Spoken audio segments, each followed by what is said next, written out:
for his team tonight. 14 in the NPL, 18 in all competitions. And as you can see, Ali Reza Fagani is tonight's referee. They bring out all the big guns at cup time. And what a competition we have in prospect for 2023. So, Broadmeadow Magic, fresh off winning the State Cup 2-0 against Edgeworth at the weekend. They bring in one player, that is Keanu Moore, the number 10. He's got a long history at national NPL level, including match-winning goals in NPL National Final Series. Unfortunately, there is no Sam Donnellan. He has had to return to college with the University of Delaware. They couldn't move his flight, and it means that one of their avenues to goal will be absent tonight. Sydney United 58 coming off a win against the Wollongong Wolves in New South Wales NPL at the weekend.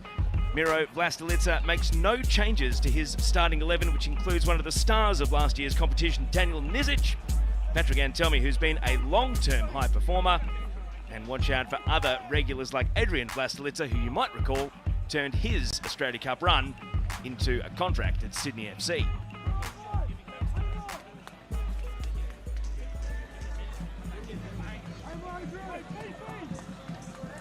Pitch looks in pretty good condition here at Magic Park. A crowd of around 2,000 expected. They should make a bit of noise with travelling Sydney United fans as well. There is Miro Vlastelica. He took over a team that was absolutely in the doldrums midway through the 2022 season and managed to revive their fortunes to get to the Waratah Cup final, which they lost, and then the Australia Cup final, which of course they lost as well. He's certainly proven himself to be a cup run specialist.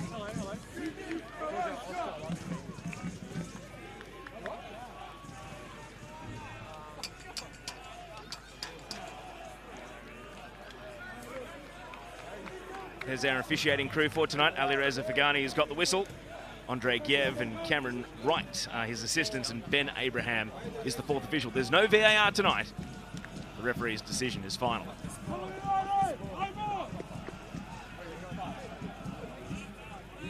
So Broadmeadow might be sitting fourth in Northern New South Wales NPL, but they're within one win of top spot on the table. It's one of their assistant coaches, Andrew Hall, well known to A-League fans from his time at both the Jets and the Central Coast Mariners, as well as Sydney FC. He'll be sitting next to the head coach, John Bennis, tonight. The referees have found an issue with the net, so kick-off coming up just yet. There's the gaffer, John Bennis, watching on. And after the pre-game team talk, it appears as though we are going to have to just wait a little bit longer here. Can they find one last club official to run out there and make sure a loose net is stapled into the ground so we can get this action underway? Fans young and old making their way into Magic Park, ringing the fence. There's drums, there's a bit of singing. That's what these cup nights are all about. Craig Gear, very diligent in his duties, and here comes a bit of repair work now.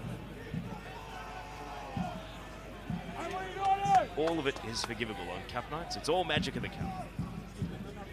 Gives me a chance to welcome Andy Harbour to the broadcast. Andy, we've had a false start, but it doesn't dampen our excitement for this cup tie. Well, by the sound of your vocal cords, Taya, you don't need any extra work tonight. Don't need to fill some dead air while we wait for kickoff.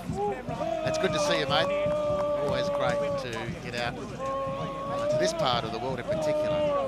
Magic, if not the strongest club in Northern New South Wales.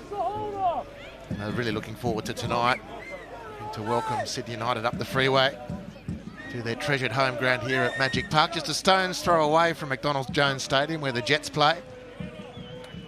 Yeah, the sun is set, so you can't quite see it in the background, but during the afternoon, absolutely unavoidable watching it over the outer side from how we are looking towards the pitch.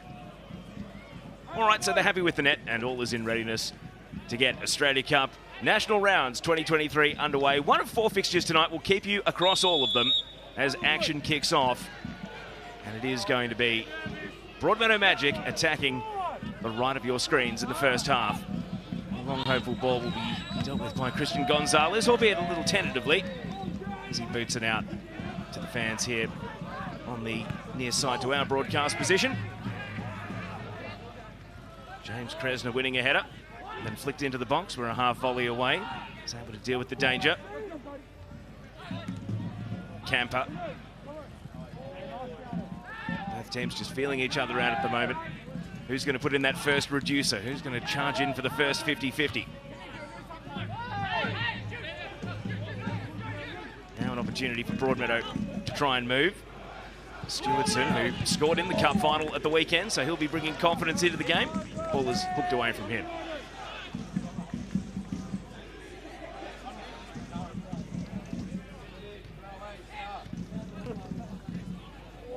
From the right side, Riley Smith. Cross is going to loop down, and Nizic is able to hold on. Smith with 16 goals in NPL Northern New South Wales this season. He's quick, he's evasive, and he's very good at finishing across the keeper, especially right to left. So watch out for him on the right side of this Broadmeadow attack. Sydney United's turn. Bailey Rule, ball back into the defensive half. Happy to consolidate at the feet of Adrian Blastelitza. One of the success stories of the Australia Cup in an individual sense last campaign. Gonzalez venturing forward but can't make any headway. To the urging of the home fans, Riley Smith is able to make space and burst down the right side, and here he goes, trying for his trademark, but it's held on to as he didn't quite get the angles right. No, it's a really good start from Magic. Smith's been very difficult to contain. Nice shot on target. Very comfortably diffused by Daniel Nizic. Tomilic was rather easily dealt with from a Sydney United viewpoint. Bit of concern there early. And coming into the game, Teo, speaking to the Magic coaching staff and the board members, etc., who gathered on this special night for their club, really expecting that the natural turf to which their players are used to using could well be an advantage. Sydney United play on the synthetic pitch out of the Denzer Park. I'm not sure if you can put it down to the playing surface, but certainly it's been a boisterous start by Broadmeadow. Well, if they have one advantage, Sydney United, it's that they're mathematically safe from relegation. They're sitting ninth. There's no final series in NPL New South Wales anymore. It was a top 5 in the past. Now it's first past the post. They're not part of that conversation, sitting ninth on the table. So this is it. Cup runs. I absolutely want. They are motivated by now until the end of the season. And you compare the team lists for both. As we watched Sydney United on that glorious run through to the cup final last year, there's a lot of players in the starting 11 backing up from that campaign. But they've shown they can do it once. Might have been a bit of a flaccid season in the league for them. We certainly, by our own experience, have seen that they can light the fuse. No Tariq Meyer tonight for Sydney United. He was one of the players that caught the eye last season. No Hiyori Kawaguchi either.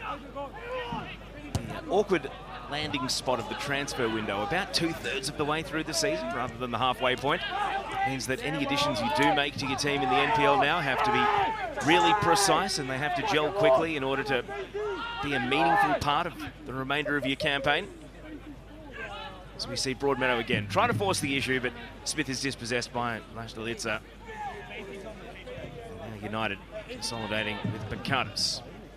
It's been one of the mainstays, Yanni Picardis, of this Sydney United team. Which in the same way that these two clubs are very regular qualifiers for the national rounds. Errant pass here is picked off though. It's Bakmaz.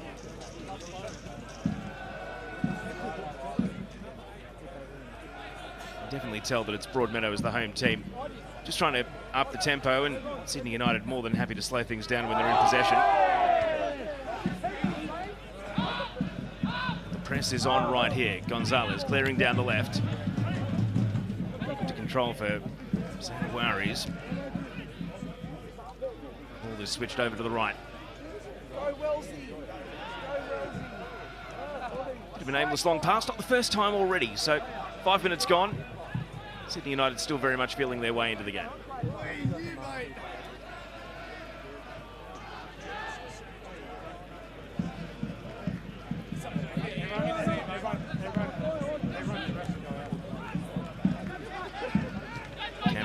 pass over on the right, but they had to turn and retreat. Kresner.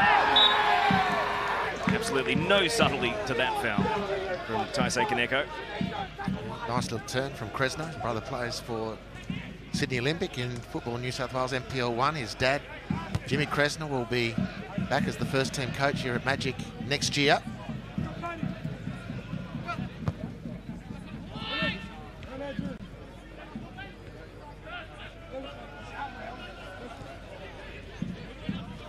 Stewardson is blocked.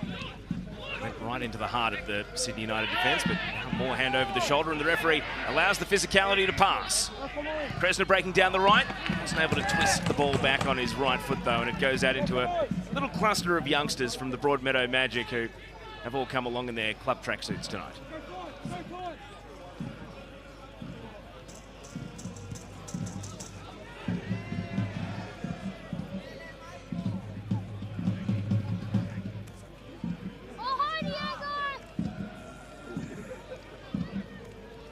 So we've got news of our first goal of the night coming up, Harps. Question is, where's it from? The anticipation builds. I can tell you that it is Metro Stars, and you'd have to say, in NPL all around the country, has there been a better pickup than James Temelkovsky this season? He has scored to put Metro Stars into a 1-0 lead against Inglewood. We knew that there was a clear favourite and a clear underdog coming into that one, and Metro Stars have settled the nerves with an early goal.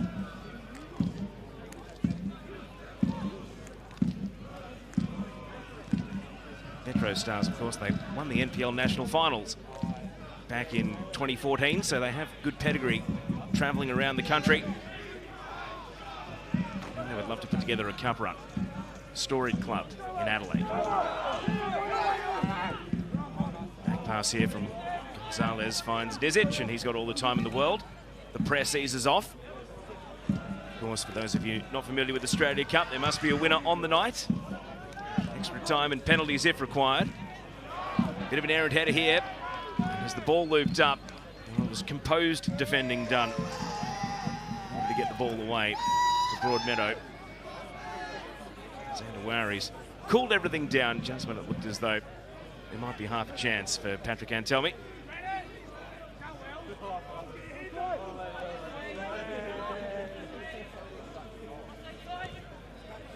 Camper. Going to switch it back into the centre of his defence here for Ben Diamond. Now Kresner. Not the incisive pass he was hoping for. This is Wells.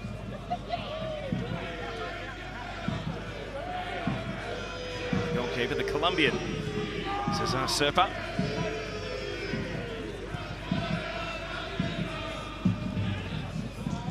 Broadmeadow, look over the shirt. Keanu Moore, he is the playmaker of this team. Originally got onto the radar of Newcastle Jets and A-League clubs broadly. His time at Edgeworth. Had a stint at the Bentley Greens, which was short-lived. He's come back to his native Newcastle. Here he is going to work once again. Keanu Moore, dispossessed at the edge of the penalty area this time. Composed from Yanni Giannis.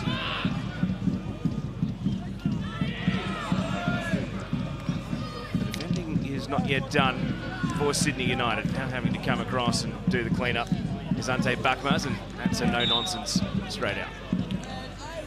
Well, it's been a terrific opening 10 minutes for Magic. They really need to capitalise on this very dominant start.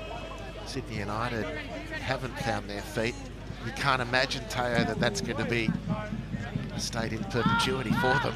They are going to click into gear at some point. The opportunity as it's presenting itself, or has been earned by Magic, is to reinforce this dominance. They're really playing a nice compact game. And on the left go the Magic, across, hooked into traffic.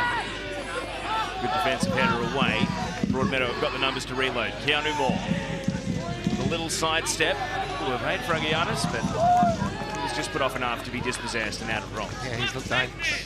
Very, very bubbly. And the front three have been testy as well. And a nice high defensive line, very compact formation for Broadmeadow. Sydney United are finding it difficult at the moment to get into any sort of rhythm at all. Now the press is aggressive once again, so Gonzalez just goes for distance. Walking over the shoulder clearance and hooked on. Which lent into the header, but Broadmeadow is able to consolidate once again. From the centre of defence, given away. Kaneko, can he capitalise? Had to go and chase his touch. And it's spilled, and there is a big 50-50, and there's been Vlastelica treading on the ankle of Riley Smith, giving away the foul, and it's going to lead to the first meaningful conversation between referee and player, giving him a bit of a warning.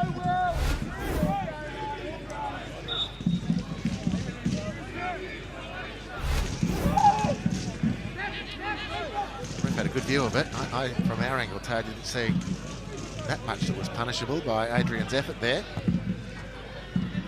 Warriors long ball. Stewardson outpointed 2-1. Flick header here. Riley Smith, diminutive, so caught behind the much taller Sydney United defence. The ball is clear. Sydney United's bench tonight really is a who's who of former A-League players. If you're playing the griddle game at the moment, maybe put the names Chris Payne, Devontae Clute, Glenn Tricky Trefiro to your memory bank. We might see any or all of them if Sydney United need a goal, and I can tell you Glenn Trefiro is still a master of the free kick. He still scores them on a regular basis, so at some point in the second half I wouldn't be surprised if he comes on. Well, he was a key part of the machine that got through to cup final night off the bench. Fantastic in the semi-final at Adenza Park. His contribution off the bench was magnificent. You mentioned didn't mention Matty Bilic, nor should you, because there's no A-League, significant A-League contact there, but he was outstanding in the cup run last year. Looking forward to seeing him saddle up once again soon. An overly boisterous challenge. Safe to say that Sydney United have the height advantage between the two teams, though, to the point where they might be struggling for an aerial target, frankly, here, Broadmeadow. Stewardson probably the best option. It's a lot of pressure on the delivery. As the whistle goes, Ingram swings it in. Nizic made a meal of it, blocked away. Camper's shot at close range denied by the keeper. And it's cleared by Bailey Rule, so a nervous moment there after the keeper came out for the ball but wasn't able to grab it first time.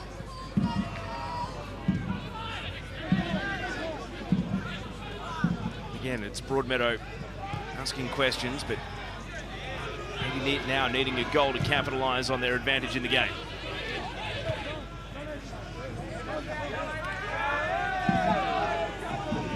Pakatis. Agamemnonos. Fragayanis. Goes back to Buckmans. Gonzalez a chance to venture forward.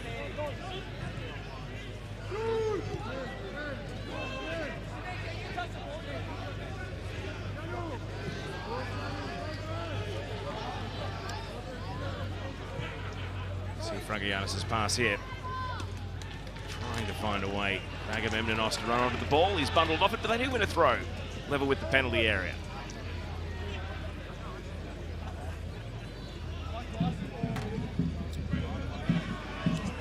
Right down to the corner. Well, first time in 15 minutes, Sydney United have had the ball in the final third of Broadmeadow. Completely reflective of the game thus far. Only the two chances materialising for Magic. Kaneko went down. Referee not interested in the contact. Or nearly a chance for Stewardson to break on the counter-attack, but he's shut down well by Tomolic. And now Kaneko buzzing around. Awkward ricochet. And Telmi was there with Kaneko. Ultimately, Broadmeadow scrambled it away, but the ball is live. Coming in from the right. The defensive header from Camper. Gets it away. And Telmi was lurking, and Sydney United, you can just tell they've gone up a gear now. Late contact here will bring a foul. Reza Fagani is not happy with how Riley Smith went in, and it's going to be the first booking of the game. He receives a yellow card, being a little bit too forceful. Yeah, I think that's a clear yellow card. I'm not quite sure that there's not a bit of a head knock here either. There's not been a lot of movement. on the ground. Riley Smith was definitely had intent to get the ball, was just late, and it was a really strong shoulder. Yeah, hard to tell the point of impact on one look, but I do think it might be more of a jarring effect than direct impact to the head.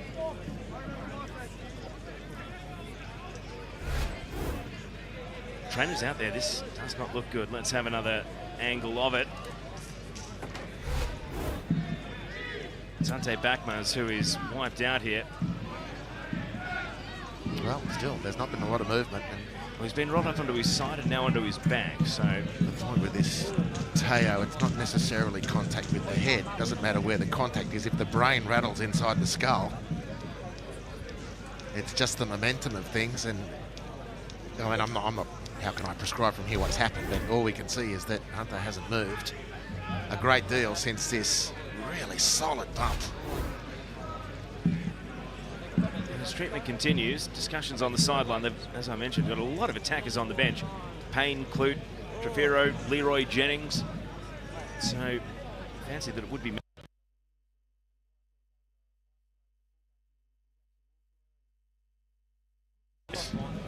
Sitting up and down.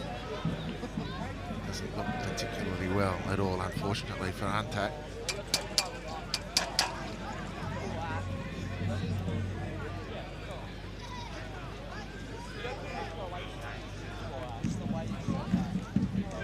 That is Deanna Kundridge, the physiotherapist. Well, hopefully that smile, at least from Deanna, is indicative that it's a positive response from the player, who himself looks considerably more circumspect, lying prone on the ground here.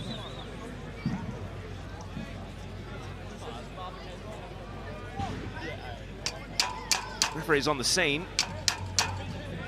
Been told that it is concussion protocol and tests being administered, so I wonder if they will be able to make a sub here so the assessment can continue on the sideline.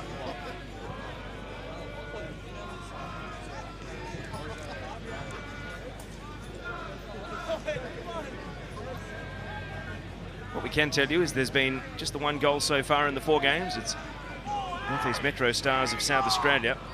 They are 1-0 up against Inglewood of WA. The other 2 games tonight, Peninsula Power against the Wellington Phoenix, is scoreless, as is Mount Druitt Town against Canberra, Croatia. Well, whilst this is very obviously problematic for Ante Bakmaz, and perhaps the cessation of hostilities might enable Sydney United to find a couple of football gears, might take the sting out of Magic, who really have been the dominant force in the opening period of this game until this stoppage. It's a very lengthy stoppage. It certainly is, and it gives us a chance to just check on that one goal that has hit the back of the net so far. James Temilkovsky of the North East Metro Stars. Here it is again. Of course, all these games are on 10 play.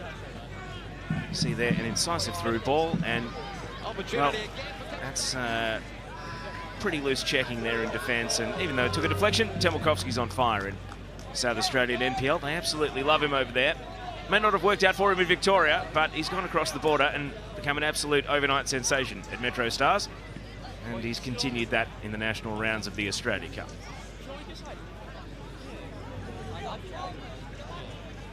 So Sydney United 58 are going over to the sidelines now, having a powwow, and Broadmeadow continue to just mill around inside their defensive half. Looks like discussions are going on in earnest here. Are they going to call a stretcher? Are they able to move, say, Buckmans? Here's the 4th official, Ben Abraham, speaking to Miro Vlastelica.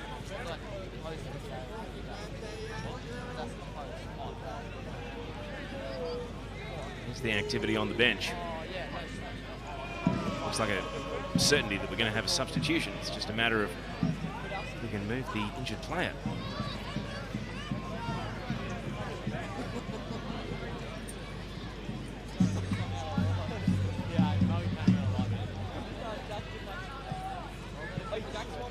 Harp's confusion reigns. The player's safety and well-being is paramount, obviously, but yeah, we're just you let the medicos take over? Yeah, well, it seems at the moment to be as much an equipment issue as anything. Although who's to know, but you're right. Whatever is deemed necessary to guarantee the well-being of Ante Bakmaz.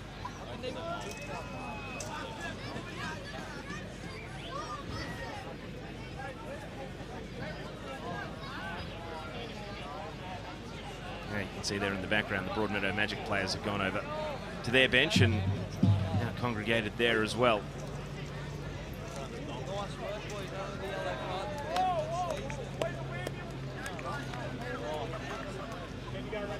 I can tell you that ambulance actually saw it drive in to the ground pre-kickoff, so it was already here.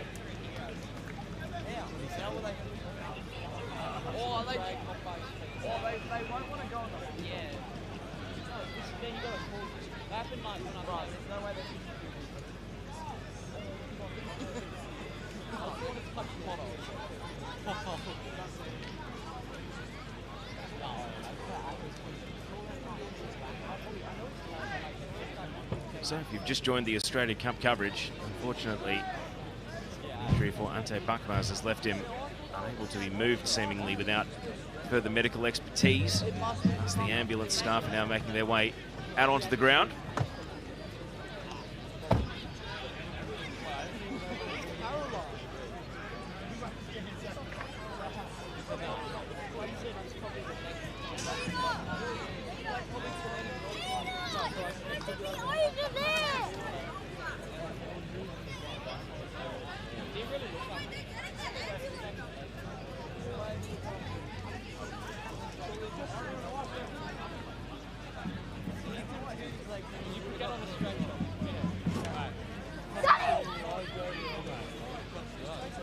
So here comes the paramedic. A couple of staff in the ambulance.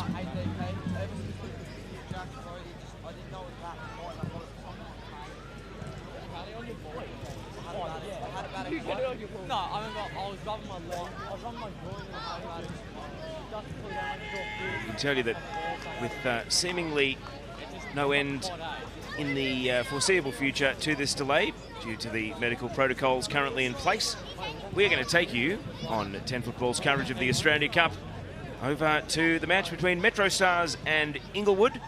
And your commentary team for that game is Travis Dodd, and the first voice you'll hear, Dom Ronaldo.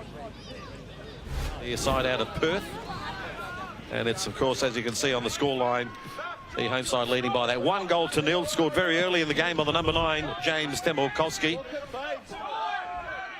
But they've really made a good show of it, have Inglewood United. Travis Dodd.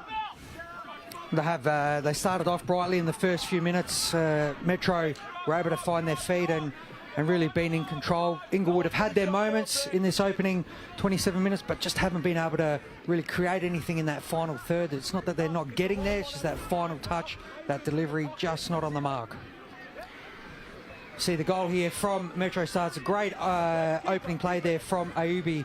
Great forward run from Temolkowski. Thought the moment was gone when he's gone to cut back to Chittadini, but got the fortuitous bounce, and as any good striker that scored over a goal a game this season, he was always going to bury that one and give Metro Stars the lead. Yeah, certainly in form is James Temolkowski, and the keeper for the away side, Alexander Dunn, and their captain, just down the inside of the post. Now here they come again. Metro Stars gets the ball into the box, cleared away. Not far enough though, they'll come again. They've just been piling on a bit of pressure. Or half a clearance by Tumanopoulos. And that one there finds the touchline. It'll be a throw to Inglewood United.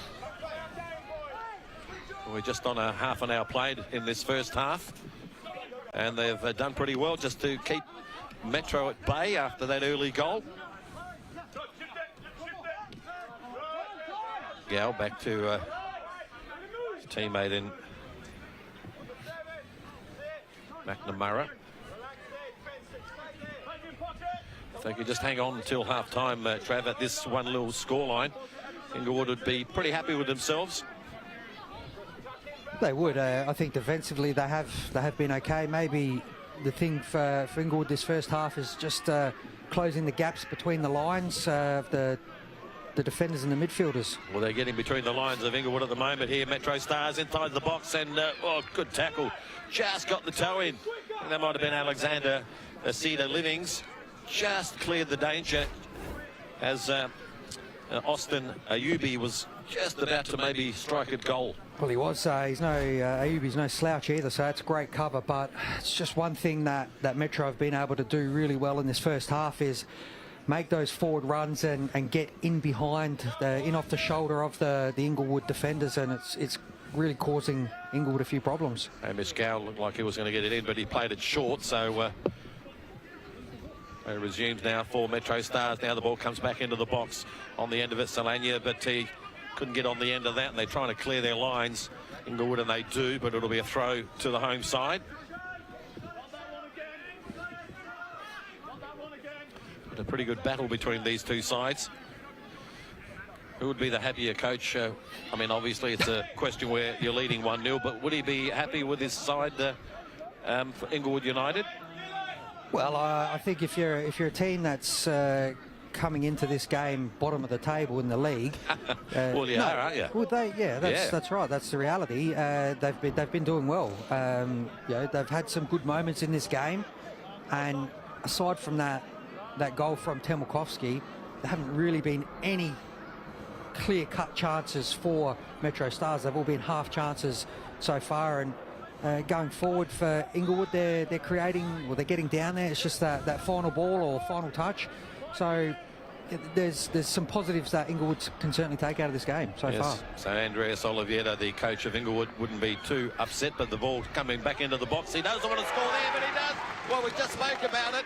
James Temelkovsky has got a brace. Unbelievable, isn't it? Like we're just saying how well they're doing to keep Metro out after that first goal. But there's the second goal for Metro Stars, and Temelkovsky again. 2-0. Well, it is great play there for Metro. They're able to get the ball from one side to the other, and that's what they do so well. And Ayubi again is the creator of that. It's a great little slider body, and he's caused two defenders to come to him, and Jackson Wolves with a pinpoint cross on the edge of the box. Temelkovsky is just a striker in form, just right spot at the right time. He can't stop scoring. And that ball across, as you mentioned, Wolves had enough power behind it. All he had to do was didn't really even have to move his neck, just put his head there, and it just bounced off his head into the back of the net. Well, it is. It's with a bit of power. It's a textbook. It's a textbook play there. Player cause an overload, 2v1, creates a space for the fullback who's coming to support. Little cutback and great finish from Temelkovsky.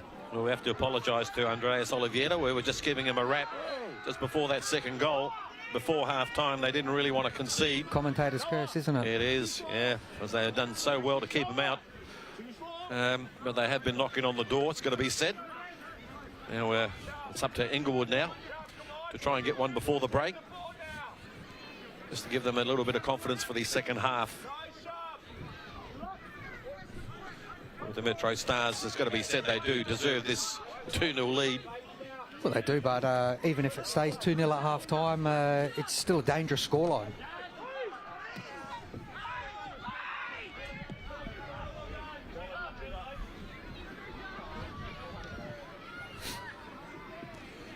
Now it's Metro Stars again, trying to get the ball into the box. He goes down, referee Daniel Alder says, no, get up.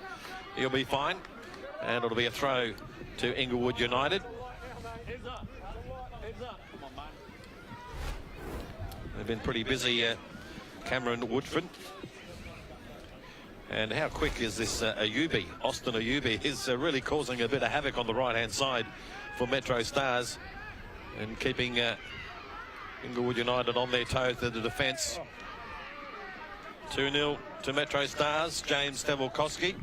Temelkovsky is actually maybe could be in the shop window after this game tonight, and not even halfway there. Well, you would think so, absolutely.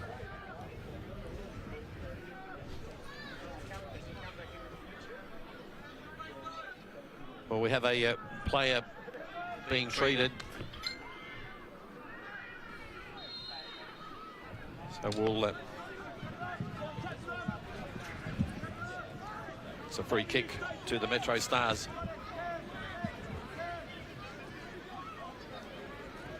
2-0 lead. Inglewood United really need to play it tight now back in defence. They don't want to concede another goal before half-time, because if they do, you know, just about put your glasses down, it'll be all over Red Rover. So it's Hamish Gow with a free kick. With his left peg. We'll get it into the box. Might have overcooked that one there, and it's gone over the byline. It'll be a goal kick to Inglewood. Trav, you're the coach. I mean, you. Yeah, it's fair to say that he's overhit that one, but he's had 3 or 4 good deliveries already in this first half there, Hamish Gower. So you give him the benefit of the doubt of getting one wrong.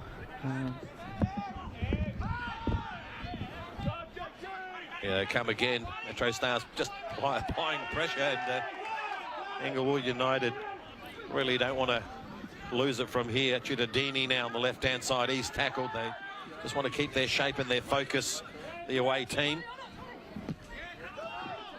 And up until now, just before they conceded that second goal, they were really holding their own, and they don't want to drop their heads. And it's very easy to do, Trav, when you go 2-0 down and not quite to half-time. Well, it is, but it is a dangerous scoreline for Metro Stars as well, because, again, it's just one moment in the game for Inglewood to get themselves back into it, and then all of a sudden momentum goes the other way for Inglewood, and they're up and about. I'd like to see the Inglewood score a goal before half-time, just to give them a bit of hope, because they've done okay. It'll be a free kick in the meantime.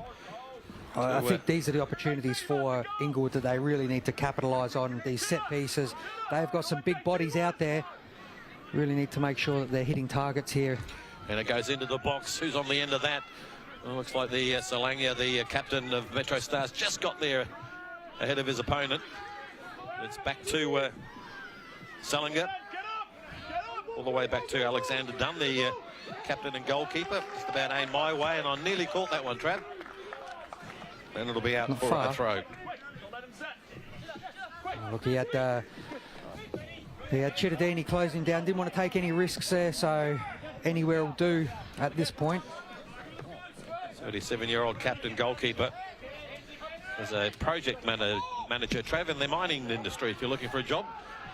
Here's Fabian Barbiero now, opens it up right-hand side. Here's a chance there for the Metro Stars to add another. Left peg at goal, but just couldn't quite get it on target. And it'll be another corner to Metro.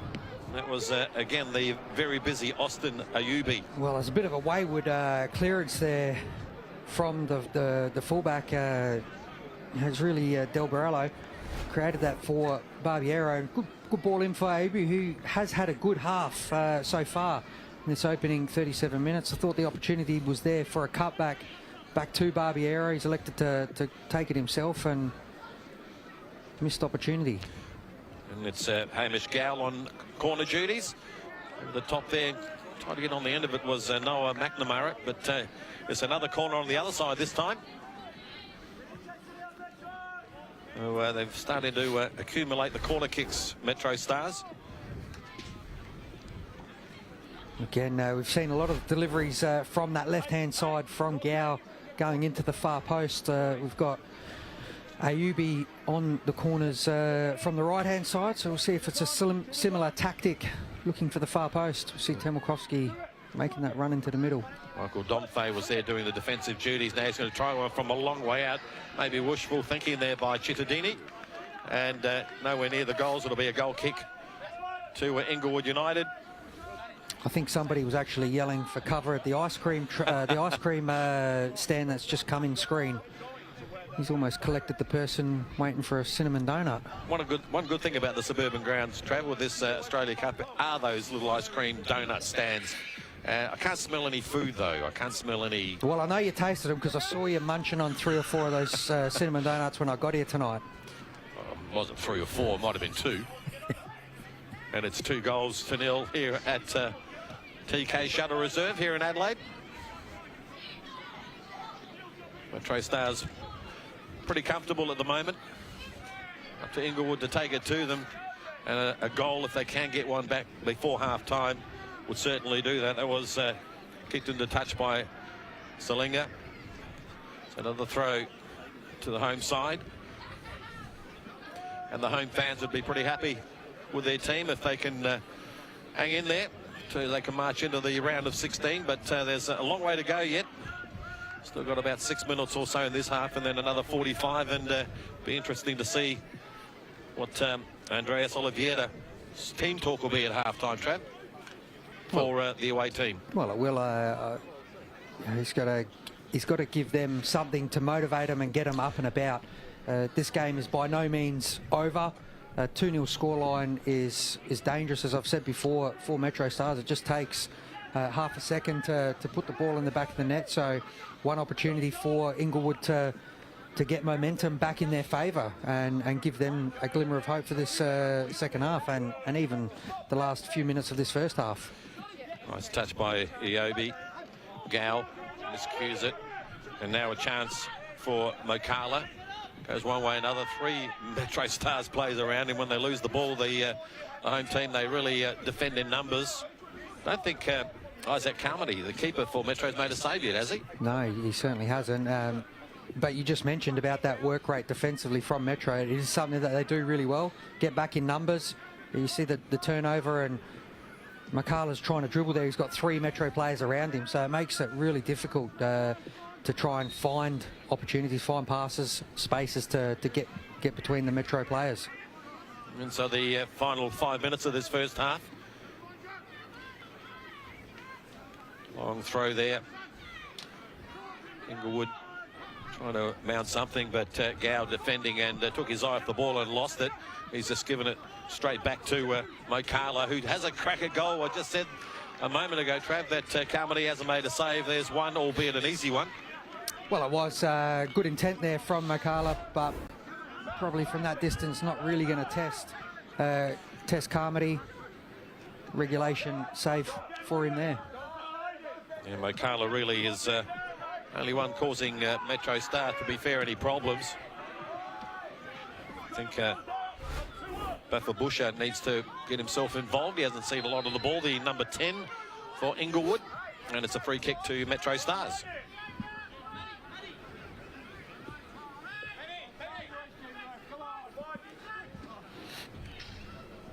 I think just a bit of game management now from Metro, just to wind down the first half, not take any risks, consolidate the lead.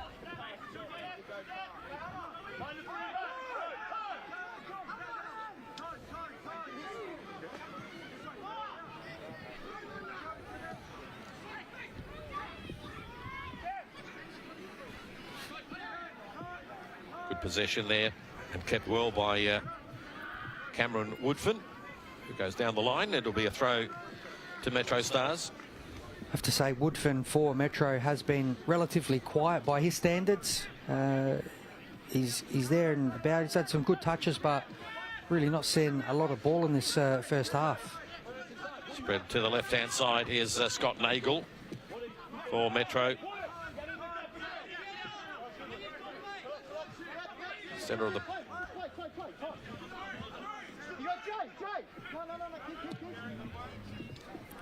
Long searching ball, not a bad ball either. Now what can they do with this? Comes inside. Nice ball back, and Metro Stars trying to get the ball into the mix. Welcome back to live pictures from Magic Park. Big thanks to Travis Dodd and Dom Ronaldo over in Adelaide. The good news is that Ante Bakmaz has been treated and taken from the pitch by the paramedics, wheeled away on the stretcher.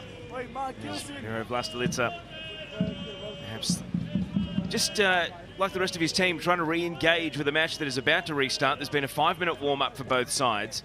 Matthew Bilic has been subbed on, and we are ready to restart play. And that whistle means we are back live here in the Australia Cup. And it's a Sydney United 58 free kick. And everyone now, having got their legs warm again, needs to re-engage with the contest. And Andy Harper, a delay of 25 minutes or so, certainly going to leave both teams feeling a little bit strange, given that we'd only played 20 or so when that unfortunate injury took place. Yeah, well, it gives, certainly, first and foremost, we should offer our best wishes to Ante Bakmaz. Let's hope that he's stabilised and okay without having any real idea as to what the problem was. We've had no word filter through yet. As soon as we have information, we'll be passing it on for sure.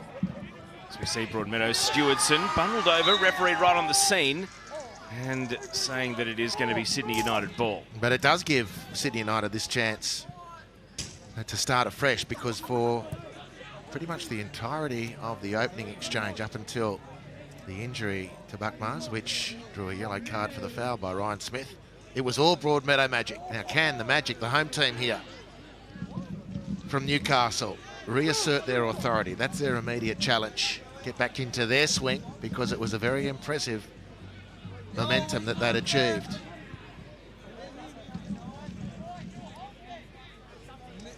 Tomalic's header out to the right. Sydney United happy to slow things down. Blashtalitsa to Gonzalez. And a bit of a tentative pass. Can they pull off a 1-2? They can't. So a reset at the centre of defence. Now a long sweeping diagonal ball. It's going to accelerate off the turf though. Even though it was a flying arrival over on the right, the block means it's out for a corner. And that's a promising build-up from Sydney United. It's a great bit of work from Kaneko, I think. It was to get on the end of that ranging diagonal ball from Adrian Blashtalitsa. So Matthew Bilic, the substitute, first chance to really impact the game since coming on. He'll take the corner. Referee saying there's just a little bit too much crowding there at the near post. Everyone give yourselves breathing room. No one's moved a muscle. All very crowded and congested there in the 6-yard box. Bilic, a high moon-raking ball, and it's dealt with by Stewardson, and then half volleyed away to safety.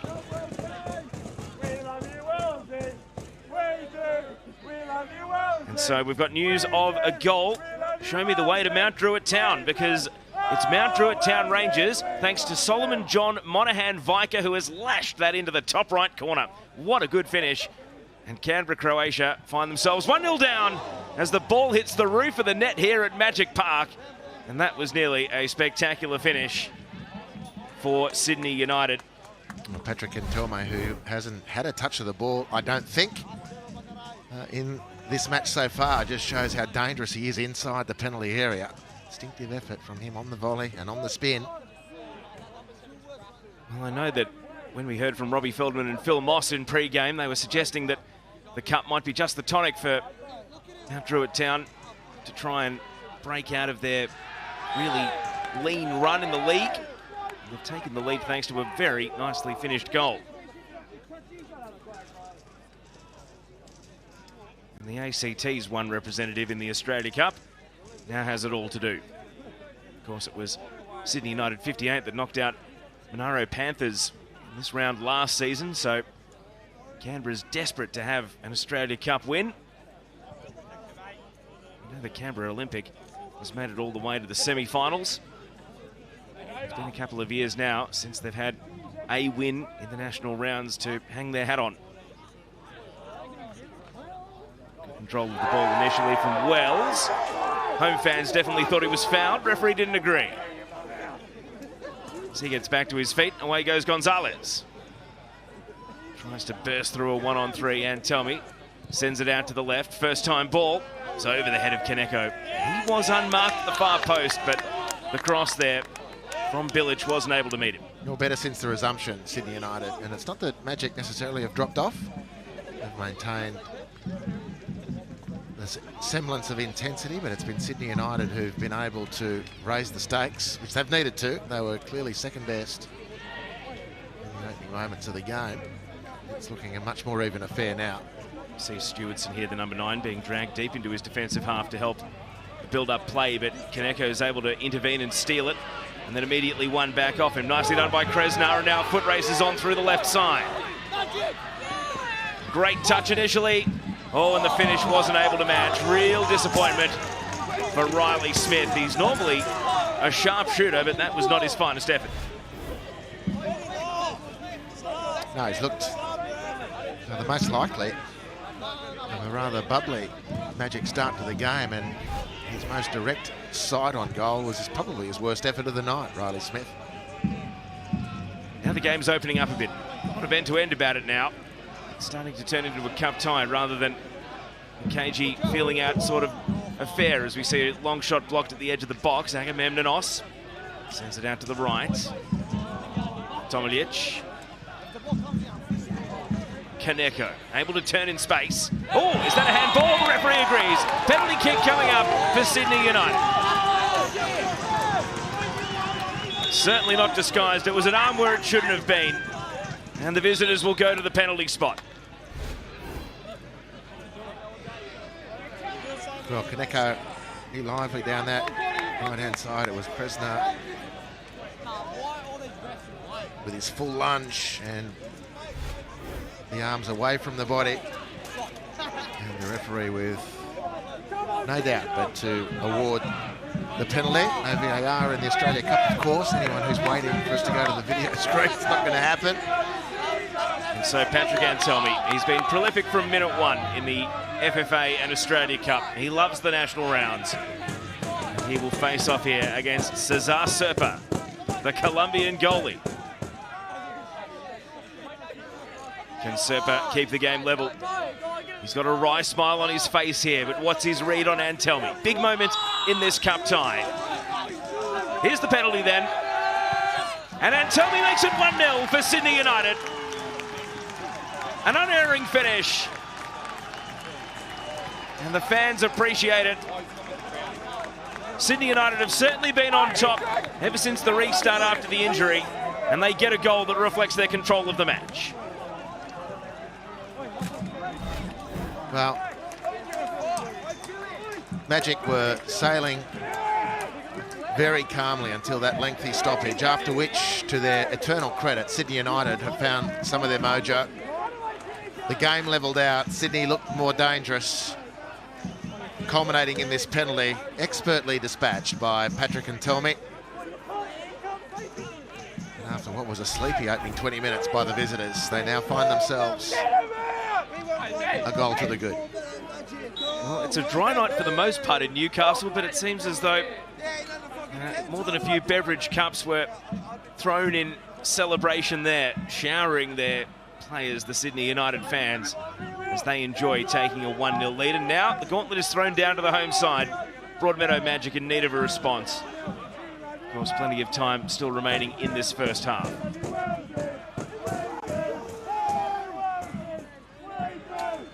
Moore knocked off the ball. Wells.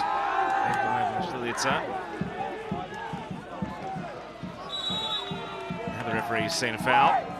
Keanu Moore not happy with the high boot. Shin guard has gone popping out of the leg of Yanni Picardis. That's the sort of contest it is at the moment. I tell you, this delay is due to the flare being removed from the pitch down at the other end. Ground staff have done very well to clean things up and the game can restart. Up and under at the edge of the box. Glancing header. Not able to make any headway there was Diamond. It's another chance here. Knocked on. Riley Smith buzzing around, but Nizic is calm. So there's been news of a goal up in Queensland. Peninsula Power were taking on the Wellington Phoenix, and it's the A-League professionals who have taken the lead thanks to Nicholas Pennington. And you see here, he's Johnny on the spot to tap that in. In the meantime, Keanu Moore is driving forward. Follow-up is on here. Riley Smith, and parried. Still dangerous. The equaliser is there. Jaden Stewartson has done it. The cheers at Magic Park tell the story.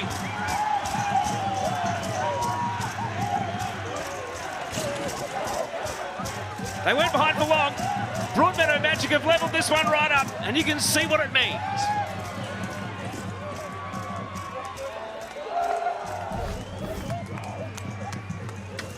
Well, it's a terrific little comeback. Riley Smith has been dangerous tonight. One bad effort on goal, 2 or 3 really dangerous ones. Really sharp work by Stewardson.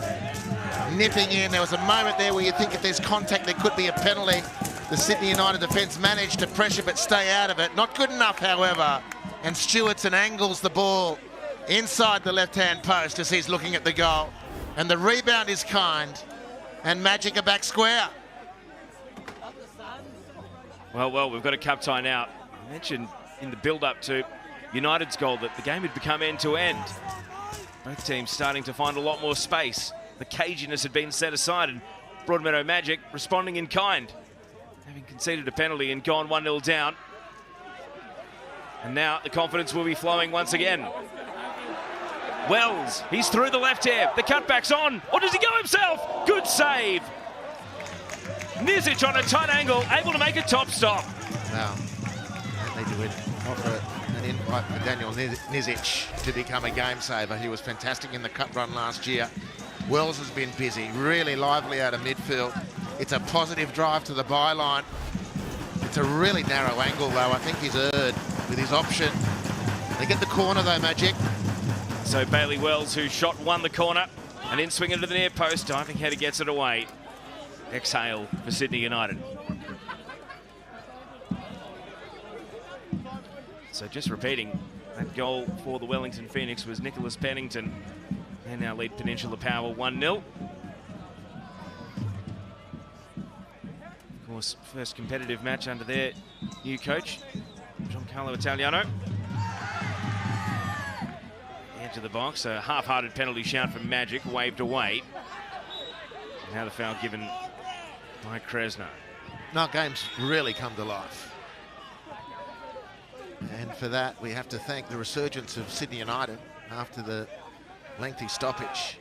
And then the resilience of Magic to come straight back into it. It's really put the game into a new frame, a new mindset. Of course, it's a Friday night, and safe to say it's lads' night out for a lot of the locals here in Newcastle. They're having the time of their lives, whether they're Broadmeadow Magic fans or just fans of the local game. They are loving what they're seeing at the moment. It's part of the fun of the Australia Cup. Vlastelica not looking like he's having much fun, though, having seen his team concede the equaliser.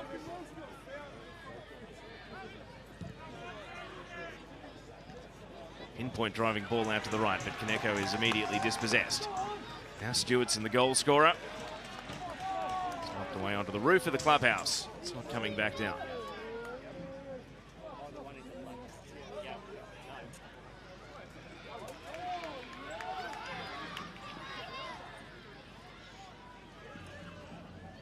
Keanu Moore and Bailey Wells, they do have a couple of tricky players on the ball. Broadmeadow Magic, and here is Wells. He's going to shoot on sight, and it's batted down by Nizic. The follow-up is on, and it's held on to by Nizic again, but he hasn't exactly looked sure-handed as he might have wanted to be, both on the goal and on that long shot, a swerve that dipped. Wow, that was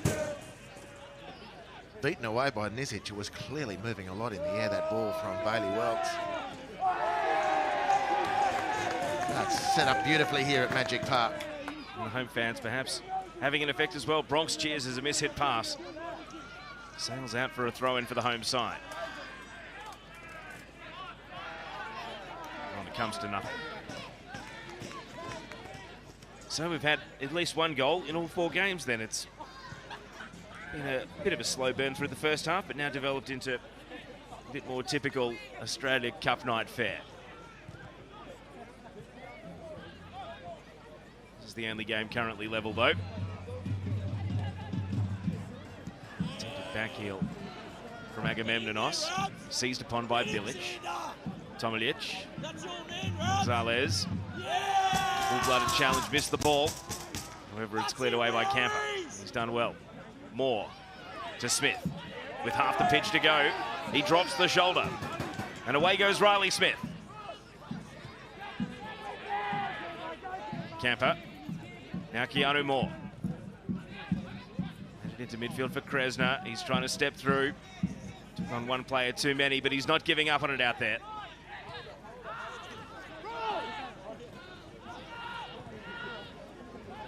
Ball speed has picked up considerably. Just see Serpa being hurried up there, the goalkeeper. Stewardson leaves the ball with Moore. He is going to take on the defence here. Keanu Moore can't find Wells. He was attempting to slide it past. Gonzalez got a touch.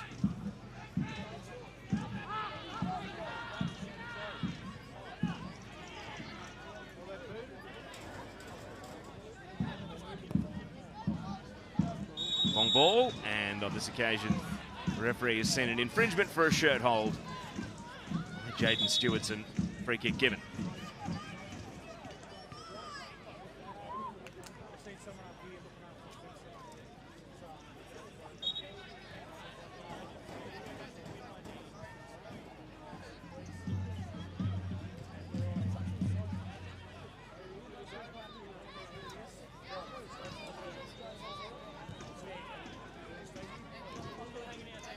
Route 1 football from Sydney United. Off the shoulder of Fragianis and then cleared away. Gonzalez went to ground. Free kick given. Wells, the player giving away the foul. It's a late ball from referee Ali Rezafagani. But he was in one of his just let the game flow moments. Back a little bit late.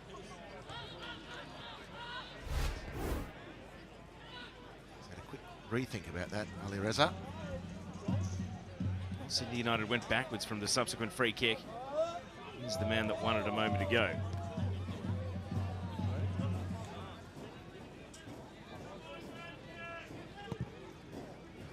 Stalitza. Well, he's got that diagonal ball right on a couple of occasions, but that one misses the mark.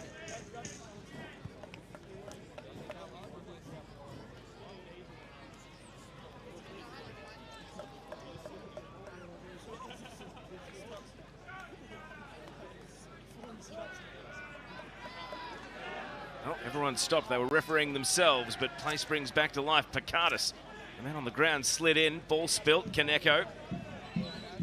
Now United's goal scorer, and tell me, freed his left foot. Sent it high, and it caught a deflection. Corner kick coming up. Yeah, nice sharp bit of interplay there. It was one of those strange pauses in a football match where no one really knew what was going on. And then they hacked between them for possession. You called it just before. It was Ali Reza Fagani, one of his letting the game flow moments. That's it. It was a good breakaway in the end. Nice tight interplay after that. And then Torme driving nicely, getting the shot on, or at least towards goal, taking that deflection. And the safety, which does give them the corner. Corner driven right into the mixer. And on the goal line, it's turned in. 2-1 for Sydney United. Vlastelica says, how do you like me? And one of the club's favourite sons has Sydney United back in front. A corner not dealt with. And out of a goal mouth scramble, it's Sydney United 2, leading Broadmeadow Magic 1.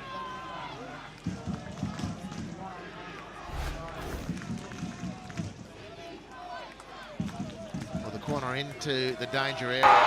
Magic just not able to defend their 6-yard box. Sydney United skipper Vlastelica there, prone but dangerous as he swung that left foot in a scissor-type motion. Goalkeeper couldn't claim his 6-yard area, Cesar Serpa, and it was Vlastelica, the skipper, who restores Sydney United's lead. Based on the replays, definitely his goal. It did deflect off Ben Diamond on the way through. Wouldn't think it'd go down as an own goal. Broadmeadow Magic went behind for long the first time. They strike back straight away again. Camper's cross. Down at the corner. Gonzalez doesn't want to concede one. Camper trying to take over. Now Keanu Moore slides it. Wells, clever. And this time, Nizic is able to reach out his arms and rake the ball in.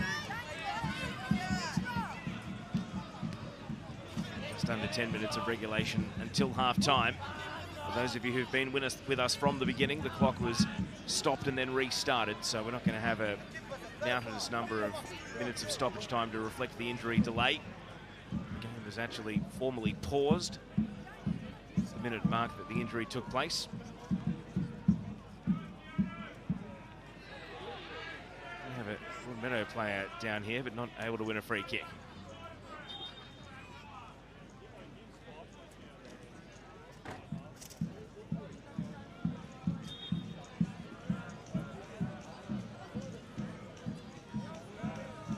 Just a third goal of the season for Adrian Vlastelica.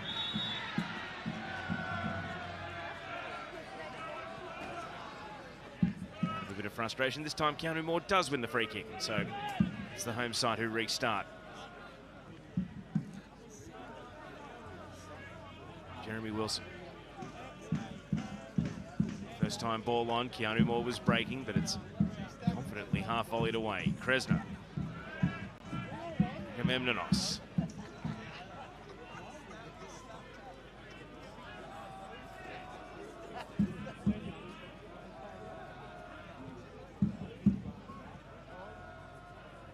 Moore trying to push it on, can't get it past the Sydney United defence. Just a throw in.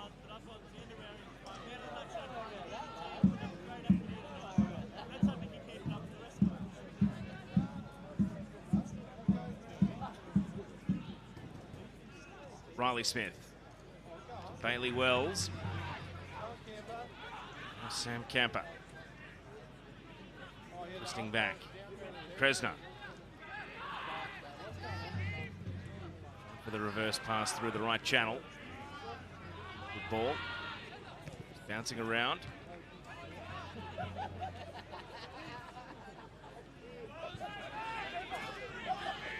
Gonzalez clears.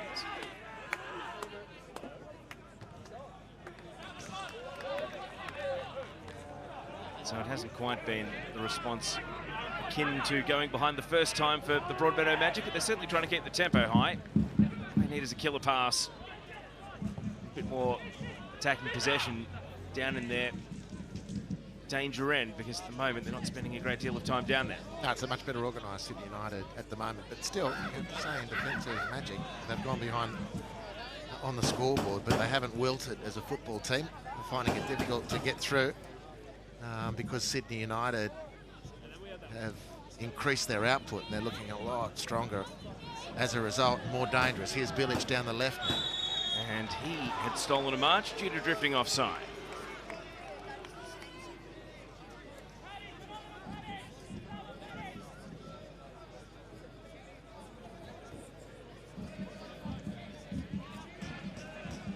I tell you that the delay was of such a length that the other three games have actually kicked off the second half. No change to the scores. Vlastelica, the most recent goal scorer, is down. Stewartson's going to get a talking to here. And the referee reaches for his pocket. Yellow card given. That's Riley Smith. That's his second, isn't it? So if the card's for Riley Smith, yep, it's a red card. Daniel Nizic has come out of his goal to tell him off. Harps, here's the replay. Trailing arm, catching Vlastelica across the nose.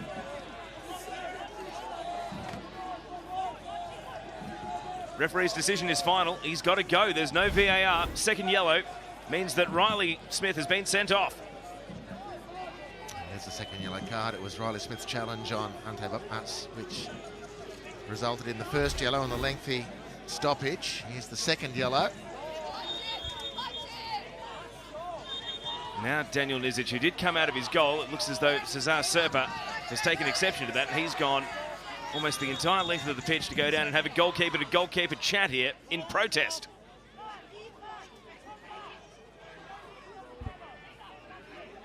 And so Smith, who has found the back of the net 16 times in NPL Northern New South Wales this season, main avenue to goal for his team, is out. Here it is again, Harps. Well, Vlastelica, this.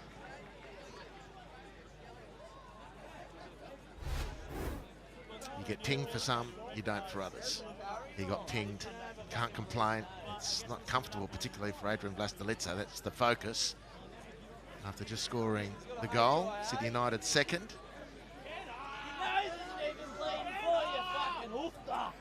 So it's been a busy night for the medical staff of Sydney United 58. This is potentially a concussion test coming up here for Vlastelica.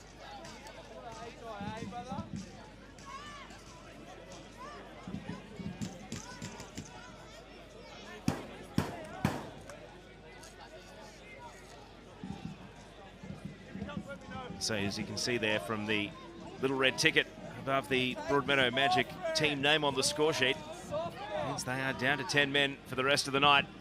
And a difficult task just became really, really more significant.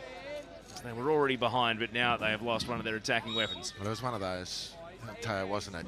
You couldn't say it was a vicious swinging arm full of aggressive intent from Riley Smith, but nor could you say there was nothing in it. No, I think the yellow card's probably the right sanction. The problem is he was already carrying a yellow card. I think that's the best way to look at it. And thankfully, Vasilica is up and playing. Part of this team, great leader, super player. I was really happy for him that he got another chance at A-League level on the back of that cup run last year. So now the home team are in a situation where they are an underdog, and they'll be desperate to avoid conceding a third goal. That's the mountain, it'll leave them needing to climb.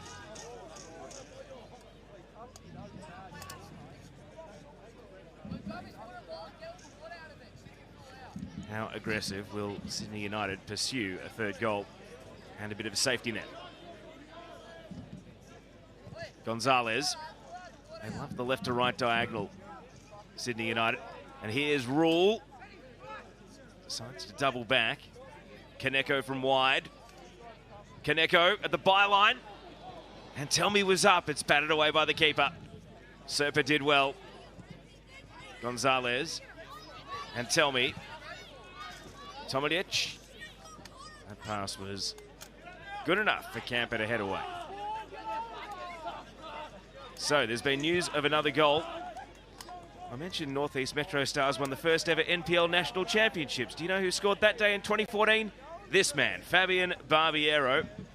Let's watch what he's able to do on the end of this move as Metro Stars go into a 3-0 lead. Oh! Adelaide United fans will remember Fabian Barbiero.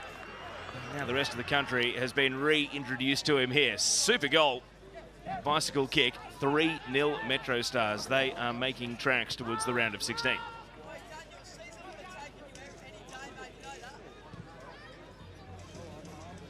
Wells. Equalised with 10 men. Broadmeadow Magic might feel bulletproof. Moore. Foul. Free kick. Right on the limits of shooting range.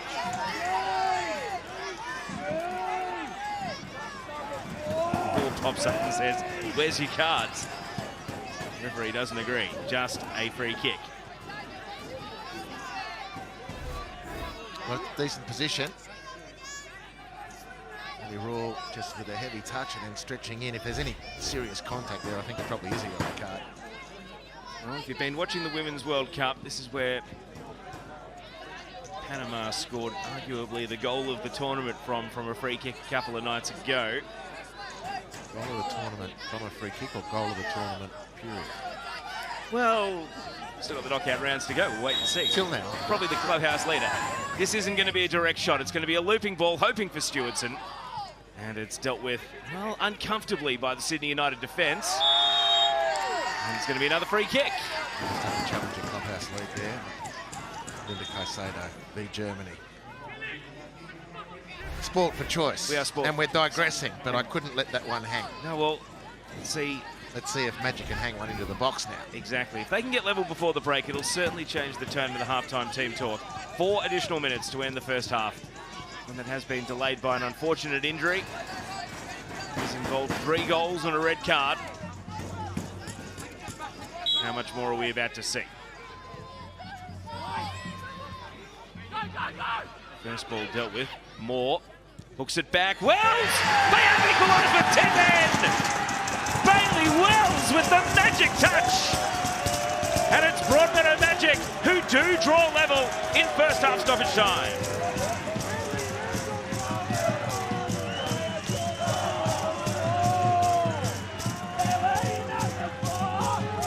Well, it was an innocuous looking free kick from Magic. Looped in high, and Sydney United looked like they'd had it covered nicely. Well, Moore rounded the ball up beautifully, slings it back in first time, and it's a goal that Bailey Wells has scored with expert execution, and it's one he thoroughly deserves. He's been outstanding in this first half for his team, Broadmeadow Magic, and he's kept them alive in this cup tie. Well, he had 9 for the season in the league coming into tonight, so we knew he was a goal-scoring threat. And it was consecutive set pieces that proved the undoing of Sydney United there. Back level, still plenty of first half stoppage time to go before we take the halftime break. Tomljich switching to Rule. Kaneko marauding in from the right. First time ball from Kaneko. No one at the far post. And nodded away. Ball back in, dealt with initially. Wells, the most recent goal scorer. Used to go for distance, but didn't get the best of it. Tomljich. Now here's Fragayanis. Oh, what's that going to do to the mood in the rooms of Sydney United at halftime, knowing that they've conceded a goal while up a man? Twice in this game, they have been levelled twice. Looking for a free kick of their own, but Gonzalez can't convince the referee. Stewartson puffing and puffing, but not able to get to the ball before Fragayanis.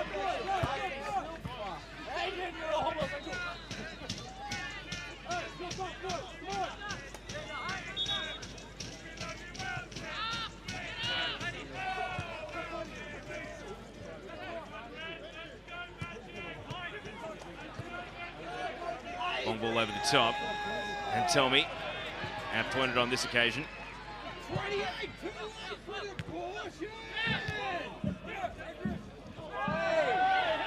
Moore. Away comes Agamemnonos. Kaneko uses the body language to say slow things down as he passes it to Bailey Rule. Maybe one last attacking chance at the end of the half for Sydney United to restore a lead that they have held and given up twice. On the spin, Pekas. Kaneko was outpointed in the air. Agamemnonos attacking the ball. Rule left it behind. Kaneko, full-blooded slide challenge. Wilson right there with him. Neither team giving an inch at the end of the first half.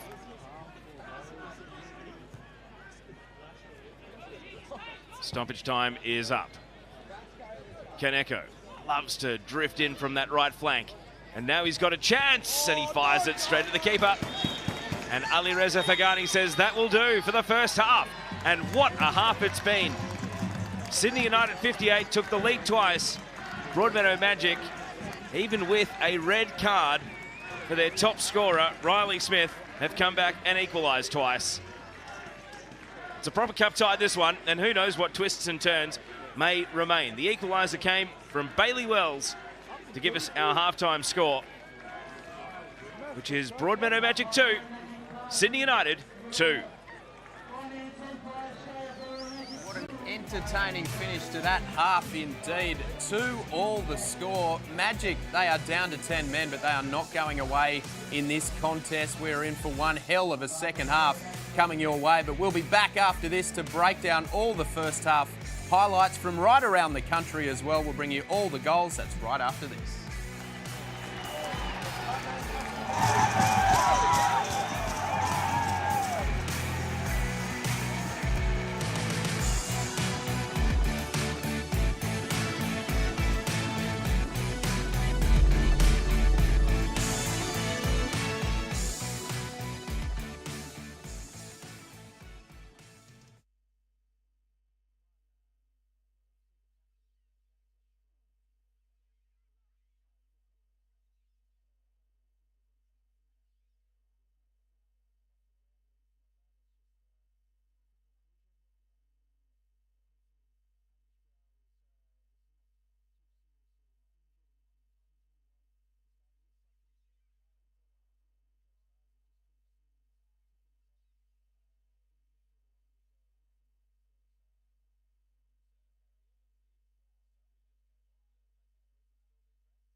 Legends travel to Lockhart Oval for round 21 of the NPL as we take on Charlestown, Missouri.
Welcome back to the Australia Cup round of 32. This game is the Magic up against Sydney United 58. It was the skipper, Vlastelica, putting one into the back of the net. Wasn't that convincing, but hey, he got the result in the end. 2-1 the score was at that stage, but of course the Magic have fought their way back into the contest. I'm Scott McKinnon, joined alongside by Alex Brosk and Daniel McBreen. Guys, we've had quite the contest, haven't we, after that big injury delay? And we, of course, hope that that man is doing okay off in the ambulance. But since then, the game has really picked up a notch. It's like the 58 players went up a notch for him. But Magic are not going away at all. It's a real contest. It is, and they've done well to come back from behind twice. It shows, the sort of confidence that they bring into this game. But Sydney United did well to get their 2 goals. But I think overall, Broadmeadow have had some great chances, Macca, and deserve to be at least equal. What do you reckon, Macca? Like with one man off, I mean, that's a long 45 to go. I know they're in great shape. They've been travelling really well in that Northern New South Wales competition. Yeah. Do they have the belief, that home ground advantage, to be able to go on with it? Well, they're a young, hungry team, and we've seen already come back from twice down, but 45 minutes to go with a man down. I think time will start to show that they'll potentially get overrun by Sydney United. I think Sydney United, the talk now will be about keeping the ball moving, Broadmeadow around on the press. We know Broadmeadow like to press high and get in the face of the opposition, but can they do that now with 10? They might have to change the way they play as well and sit a little bit more conservatively. So lots for the coaches to ponder at half-time. All right, well, let's check out the highlights, shall we, from the first 45, which went for quite a long time. But look, after that delay, it was a handball. It was a pretty obvious one. They're the Magic, but he couldn't make his hands disappear on that occasion. And what a goal there from Patrick and Telmy. His 11th goal in the Australia Cup. He knows how to get him in. Broski, you said you trained with him for a while too. A handy player. He is. Look, he's a player that at the NPL level has consistently scored goals. He's played at Blacktown, Wollongong, and now Sydney United, and he's always there in the top scorers charts. Never really got much of a chance. Like I said, I did train with him at Sydney FC. He was on trial for a little while, and look, showed that instinct that he has to score goals, but never was just unfortunate not to pick anything up. But at this level, he's been fantastic, and again, he stepped up, to get that first goal, and then the captain stepped up here to give them the lead again, with a scrappy goal, you have to say, but, he put himself about. He's a big boy, and, they took the lead from this one. I love the celebration as well. He went straight over to the fans who are, let's just say, enjoying themselves on a Friday night up there in Broadmeadow. There it is, all the boys shaking around their beers, and just when you thought, geez, at this stage, it's going to be all she wrote. Macca. Yeah. What a goal to finish it off in injury time to make this a real contest. Yeah, plenty of talk around Newcastle about that man, Bailey Wells. Was in the Jet system. He's a He's a super brain. He's doing aeronautical engineering, so he's gone down that path to do that, but still doing the business for Broadmeadow. But I think between Bailey Wells, Keanu Moore, and before he got sent off, Riley Smith, they were causing problems for Sydney United. And I thought they were doing really well. And then Riley Smith went on a yellow card and did something silly and got himself sent off, which is really going to make it difficult for Broadmeadow Magic. That aside, who do you think had the better of that first half, mate? Because the home side, this young, youthful side that Mac is talking about, they did have some chances, didn't they? They did, and Bailey Wells, he had a good chance before that as well, where he had a strike from from just outside the box, and the keeper was only able to parry it. So look, I think they've had a good majority and fair share of chances, but like Mac has said, I think in this second half with a man down, you look at the quality on the bench of what Sydney United have. Devontae Clute, Chris Payne, Glenn Profiro, these sorts of guys that can come on. It is going to be difficult. That one there from Bailey Wells, he really should have hit that across the goal. He had a guy in the middle. The defender was facing his own goal. It could have really knocked the ball into his own net. But this man, Daniel Nizic, we're seeing all the chances from Broadmeadow, but he was fantastic last year in the Cup run. And for me, he was one of the big reasons why they made it so far in the Cup, because he made big saves at crucial moments, and he's made a couple of good saves already tonight. Probably not of the highest calibre, but had to do it and had to be there and got big and strong and has kept Broadmeadow only at 2 goals. Yeah. Oh, you mentioned Riley Smith in all of that as well, and unfortunately he's not going to be taking part in the second half. Let's have a look at the incidents that's seen him grab that red card, and this was the first incident. Ante Backmaz is the one that went down, and look, we wish him all the best. It didn't look too bad, but geez, he clearly is not in a great way. Yeah, so we're hoping he's okay. We haven't had any info on how he is, but we hope he's okay. It was a really late challenge, the first one from Riley Smith, which was, again, deserving of a yellow, and I think Harps and Teo really hit the nail on the head there, saying it wasn't overly vicious or malicious, but when you're on a yellow card and you lift your arm towards the ball where the player is heading the ball, you're asking for the referee just to double down and give you another one. So on that position, he's really got no one else to blame but himself. All right, well, let's take you to some other games that we've got going on right now, and it's the Metro Stars and Inglewood. Now, we spoke about this one, that the Metro Stars were going to step up because they're leading their competition there in South Australia, and Inglewood are dead last in WA. And once again, James Temulkovski steps up to the plate. Now, this guy is scoring goals for fun. He's ended up with a brace tonight. That was the opener.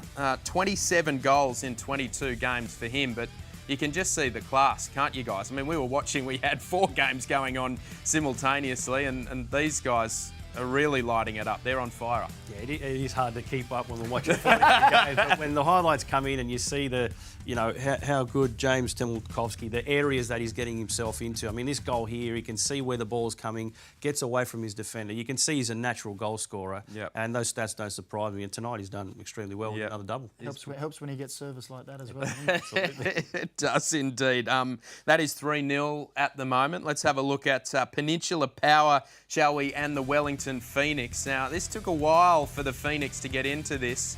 A bit of a scrappy one indeed, but they are leading Peninsula Power up there, as you'd expect. But, Macca, we were discussing off-air just how tricky it is for these A-League sides who are in pre-season to come up against a team who's right towards the back end of their season. Yeah, it's been quite a tight contest, that game. There hasn't been really too many opportunities at either end. It's been a real tussle in the midfield, and it took an error from the keeper to spill it, and then just some real scrappy play to get Wellington in front. But they won't care how they get through it as long as they get through the round. Okay, well, I'm just hearing that Peninsula Power have just equalised. So it was a tight one. Hey, it is a tight one, Macca. Let's have a look. This is the first time we're seeing this as well. It's just happened. A cracking goal as well. So it is game on up there in Queensland, and Peninsula Power, they've never beaten an A-League side before. We know they made the quarters last year, but right about now with the crowd behind them, hang on, Broski, bit of trouble for Wellington. Well, they'd be starting to get nervous. And we said earlier that they have been knocked out at this stage a few times, so it makes for a tight finish. Yeah, we love this. Love this about the Cup. Now, the other game, Mount Druitt up against Canberra, Croatia. Tarek Elrich, we've seen him sitting on the couch here most of the time. Now, there's been some robust challenges in this one. Every time we seem to pick up this game on our quad screen split, there was yellow cards, there was hips and shoulders and argy-bargy going on, but well, there you go again. These guys are right into one another, aren't they, Macca? Yeah, well, we did see the Canberra guys say that it would be rather agricultural if it needed to be, and I think the Mount Druitt boys have said, well, if you can do that, so can we. But this is another one that's been quite a good contest, but that's an absolutely fantastic finish to separate the two teams at the moment. It's 1-0, well, unless something's just happened again, 1-0, but that's a top-class finish, top corner, and, you know, both those teams looking to shed some rather good light on disappointing seasons so far. Yeah, it's got to be. I mean, having someone like a Tarek Elrich in the side as well, you know, he's played for the Socceroos. Would they be all turning to him to kind of fire them up? Is it on his shoulders if you're in that situation to kind of get the boys up and about? Look, not so much. I think they look just his actions without even realising. I mean, we know Tarek is a bit of a joker and a guy who likes to laugh, but he's been in these situations before. So just everything he's doing, just his manner throughout the week, I think the boys have been looking at that and seeing how he is. And here we go. Hang on, we have fresh news coming through. Canberra has equalised. Let's have a look at the goal. Oh, it's a beauty. How about that? Again, look at what it means to Canberra, Croatia. Yes, agricultural, but that was beautiful, Macca. It's a nice finish. Can we just keep talking about how teams are playing? Because as soon as we start talking about them, they start scoring goals. So this is great. All right. Keep us on. Okay, well, let's get back to our commentary of the feature match. It is Peninsula. No, it's not. You're confused. I'm so confused. So many games. It's the Magic, Broadmeadow Magic against Sydney United 58. Let's get back to Teo. Thank you very much, gentlemen. Yes, about to kick off the second half, and now 3 of tonight's 4 cup ties are dead level, including this one. 2-2. Goals in the first half for Sydney United from Antelmi and Vlastelica. They've subbed on Devonte Kloot here for the second half. You might recall him, former Newcastle Jet, former Brisbane Roar. And the goals for Broadmeadow Magic, both equalisers, coming from Jaden Stewardson and also Bailey Wells in first half stoppage time. And in between those 2 goals, a red card for Riley Smith for a second bookable offence. So that means that even though the game is level, it's the home team who will probably have to dig a lot deeper in this second half. A young home team at that. 3 cup ties in the round of 32 here in Newcastle, as both of their teams got drawn at home. And also the Newcastle Jets were able to win their way through for their round of 32 tie. It does mean at the start of this second half, Sydney United 58, last season's runners-up, went all the way to the cup final. Now looking to reassert themselves on the contest. Let's see what Kloot can bring to the game. He wears the number 10. He still very much plays that sort of a role in his touch here. Ran on for rule, and now his first meaningful involvement here. Devonte Kloot trying to stamp himself on the contest, and his shot was headed away. First half sub, Matthew Billich feeds the ball back. If you're wondering why this game is so significantly delayed behind the other 3, an unfortunate injury to Ante Bakmaz in the first half resulted in an ambulance and a stretcher being needed to wheel him away. We haven't had an update yet on his condition. There's a drifting ball into the box. Is able to win a corner. Camper had to put it behind after that forward run from Frago Yanis bent the ball through the 6-yard box. Yeah, teasing ball from Frago Yanis. Some desperate defending.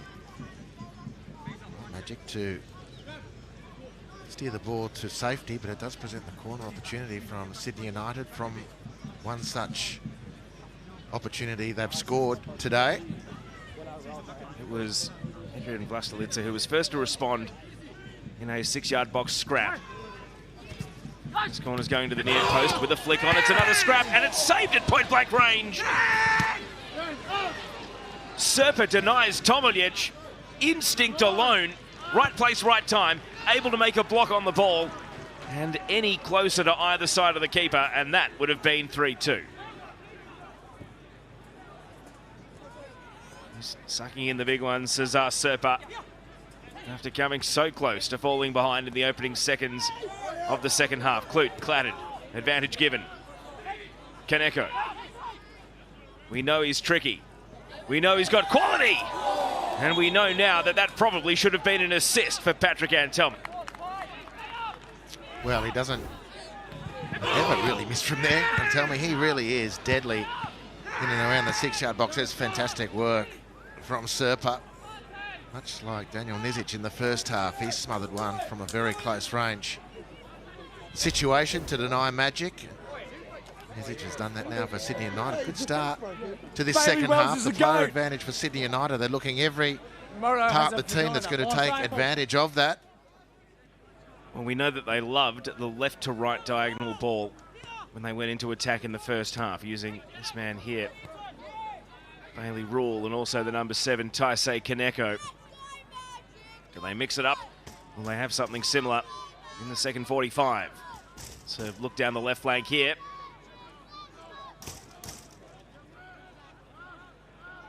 Pass into a 50-50. Wilson did really well. Advantage given. And the captain, well, he didn't get his advantage. It's going to come back for a free kick. He said a good game tonight, the skipper for Magic, Jeremy Wilson. Unheralded player, does a lot of the graft in midfield. Really good, robust play there to secure possession and then win the free kick.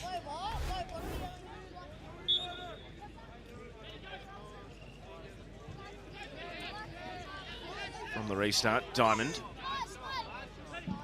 Looking for a burst of acceleration, takes on Kaneko, breezes past. It's Diamond, flicking the ball on. Now, a bit more of an aimless loop into the penalty area. Ingram giving possession away. Agamemnonos loses out in the battle. Wills, 1 goal in the first half.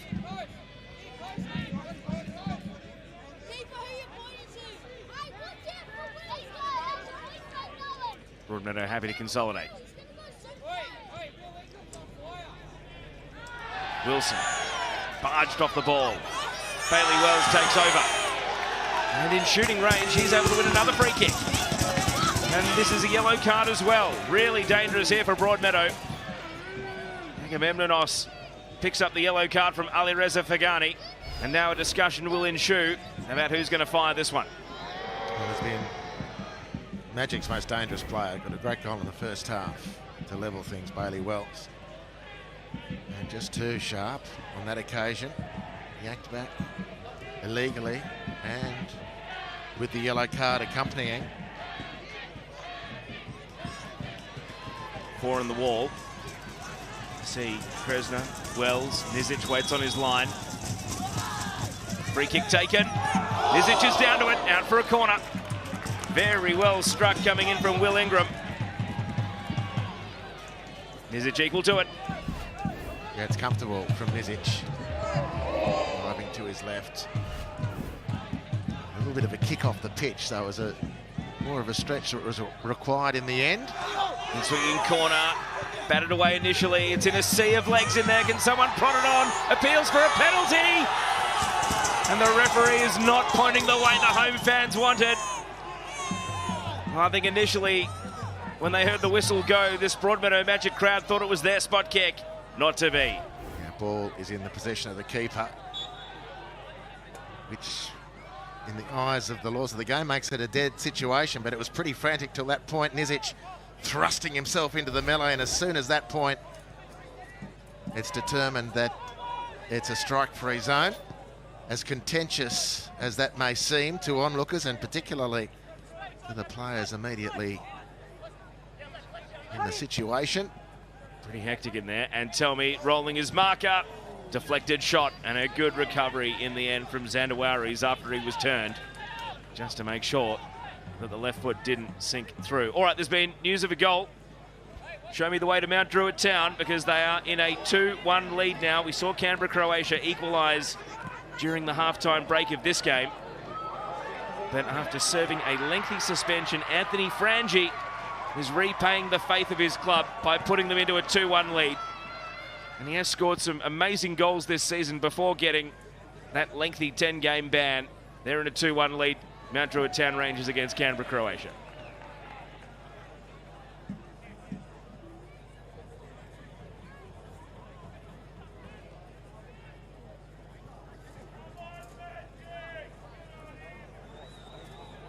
And so we resume the action here. 7 second half minutes have ticked by. Sydney United's bench all warming up with great enthusiasm.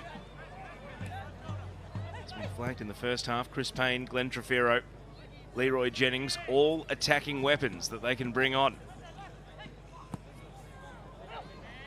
Underhit pass here. Kaneko. Clute drags the ball on his toe, but Kresny knew exactly what he was trying.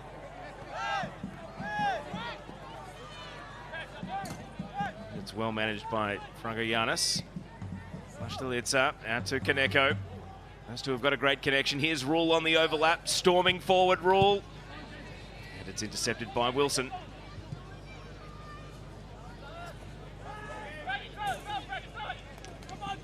Feel like Sydney United are starting to force the issue here. They've been up a man since the 41st minute. Clute firing, and it is 3. The goalkeeper won't be happy, and on the bobbly surface it crept underneath. Devontae Clute. It's a third lead of the night for Sydney United 58. Will it prove decisive?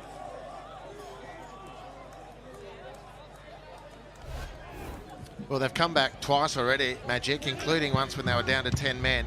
But this effort from Devontae Clute and the manner with which it's evaded the goalkeeper will be a real hammer blow. It's really poor from Cesar Serpa.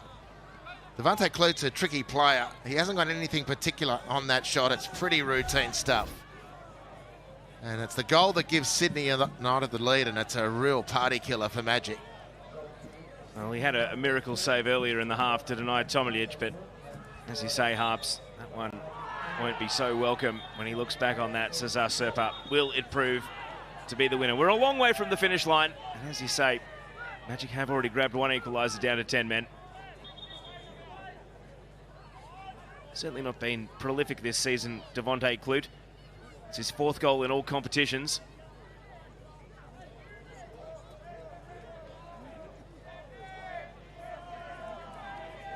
Fourth official getting, or assistant Andre Giev getting involved here. What's he seen that appears to have raised a flag? Someone about to get themselves a card. And they're discussing a technicality. Fourth official Ben Abraham coming up for a chat as well. It seems as though it's much ado about nothing. We're back underway.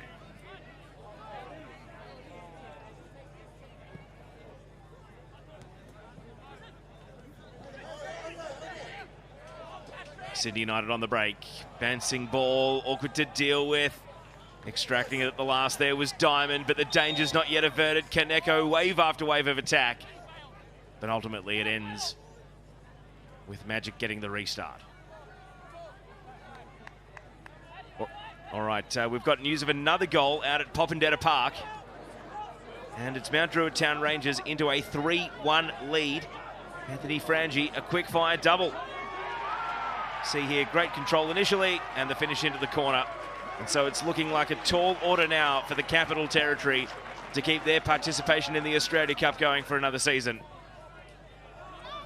We're all awaiting A-League expansion into Canberra, in the men's that is. But unfortunately, it looks as though, barring a miracle comeback, it might be another year without the ACT getting themselves a win in the national rounds of the Australia Cup.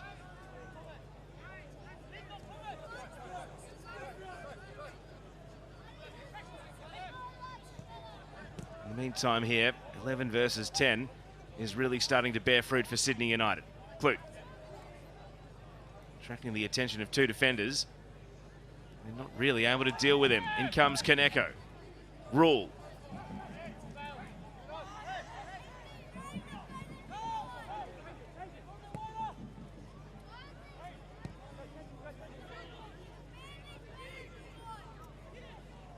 United probing through the left now. They're happy just to keep the ball, making Broadmeadow chase shadows at the moment. Franco-Giannis to Rule. On the underlapping run, Franco-Giannis out for a corner. They're jetting the screws quite markedly now, Sydney United. And I guess, Teo, you're partly coming into a game like this, you compare the relativities of NPL Northern New South Wales and NPL Football New South Wales. And a general rule of thumb would be that the Sydney-based competition is a more intense one, and so Sydney United should come in with some sort of physical edge one might have expected. As we see the corner kick here, in swinger over the bar. But Magic have held their own very, very well. Going down to that 10 men, and if there is a physical disparity between the two leagues, you could expect now Sydney United with the lead and the extra player and maybe that more physically robust preparation game week by week in their NPL competition might start to take root. And it's not to write Broadmeadow Magic off at all. They've done very, very well here tonight. You'd have to say fresh legs, the exuberance of youth, maybe some substitutions. They are down to 10 men, could be their only road to a way back into the game here. It is a veteran Sydney United team. It's filled with plenty of old heads, lots of experience on the bench. We're about to see another sub. Who's going to be next to come on? In the meantime, a venturing run forward. Clute brings the ball down.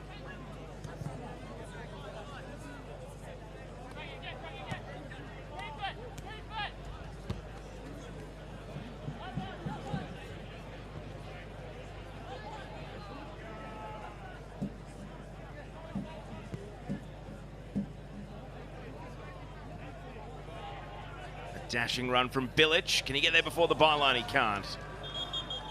And that will signal the substitution over on the outer side. And it's the end of the night for Taisei Kaneko. Interesting change here as Leroy Jennings comes on. Now he scored a double on the first weekend of the season back in February. He hasn't scored a goal in the league since. So he would be desperate for a confidence boost here. Sydney United 58 bringing him up from the Wollongong Wolves. Here he comes, Leroy Jennings. Kaneko has been one of Sydney United's best though, so maybe the plan was to sub him after an hour.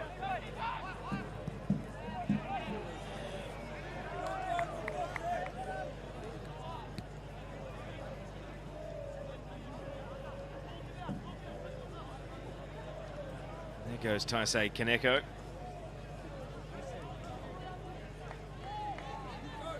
Of course, Football New South Wales, NPL New South Wales has such a strong connection to Japanese nationals that come over and play as foreign players in the league. Think of Tasuku Sakia, who scored that amazing FFA Cup era goal for the Leichhardt against Melbourne Victory. Perhaps the most high-profile case of a Japanese import to the NPL, stamping himself on this competition.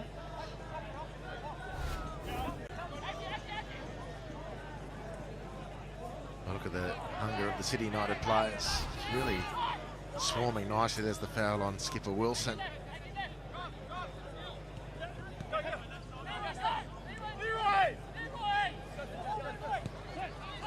Broadmeadow Magic struggling to create at the moment. They can't even really get through the midfield of Sydney United at the moment. Clute, neat sidestep, early ball, and Tell Me off and running, but Hannah initially repels. Now the most recent of the subs, Jennings, a sharp cut back. How's the finish from Bilic? And it's cleared away. Once, twice, booted clear by Zandawaris.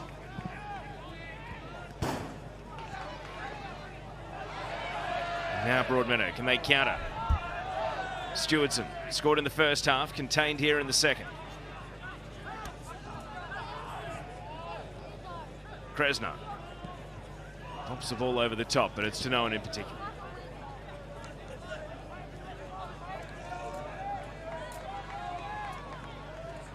That body language tells the story of how the second half is tracking so far. Still, it is only a game currently being decided by the odd goal. Oh, spectacular leap, and the referee's given advantage. They're going to have to whistle play dead. That looked like a pretty heavy landing from Tomadic. Thankfully, he's able to get back up under his own steam and jog it off.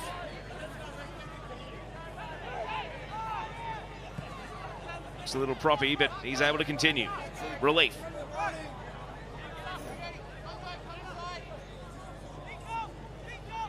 Rule.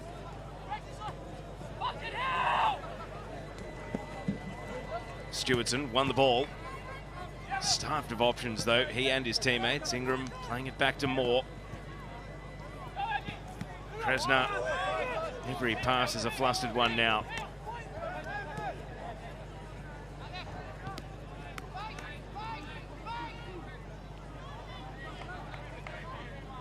Forward Sydney United venture, Gonzalez. Tomadic is shaking off that quite spectacular fall a moment ago. Rule. Now Jennings. Rule hit the byline. Well, if he kept it in, that's a live ball. I don't think he kept it in. Well, no, the flag never went up. Utter confusion. Everyone stopped, and it's a corner kick. Well, in which case, it's perhaps fortunate for Magic, because Camper played at the ball, which is what conceded the goal. He could easily, given he lost his footing, he could easily have bounced that back into his own 6-yard box. Potentially for a tap-in for a Sydney United player. So Clute to take the corner after mass confusion. And Vlastelica is up. Circle was being pushed a little bit on the line. He's able to clasp onto the ball. Looks to launch a counter-attack. It's 1-on-2 here, but the two are able to stand tough. Rogianis gets the header away.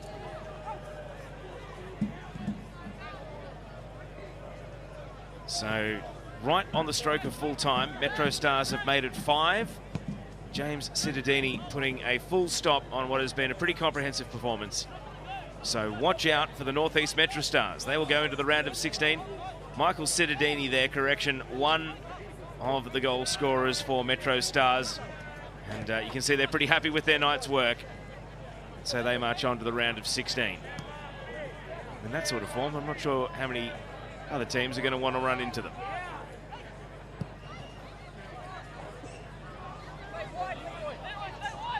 Unfortunately for Western Australia, with Perth Glory already having been knocked out of the Australia Cup by MacArthur, the defending champions. At the qualifying round, it means that they are down to one remaining team, and that is Floreat Athena, who will take on the Western Sydney Wanderers in the round of 32. So WA's participation in the Australia Cup hanging by a thread as well.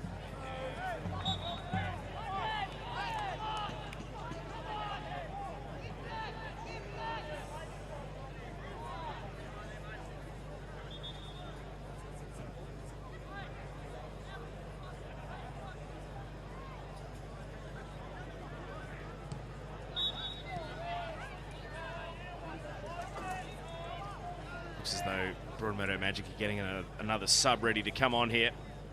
These players run themselves into the ground. We mentioned that they are in a 4-way title race in NPL Northern New South Wales.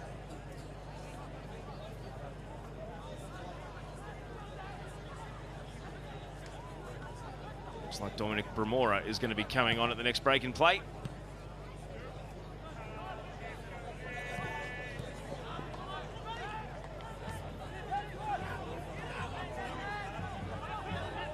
Warries. Underhit pass, Clute. Dispossessed here by Moore. Now Broadmeadow can look to build. Keanu Moore. Leaves it with Stewardson. There was no one really to aim for in the penalty area. The follow-up from Camper. Hangs it high. Ingram up for the header. But it was always asking a lot for him to get that near the target. He rose well, did Camper, but it's a tough effort for him. So the skipper's coming off here. Jeremy Wilson will make way for Dominic Bramora.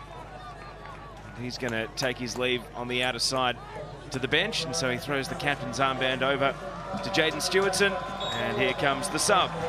Dominic Bramora comes on. Scored just the one goal in the NPL this season, so looks as though he's going into defence, and that is prompting a formation change here.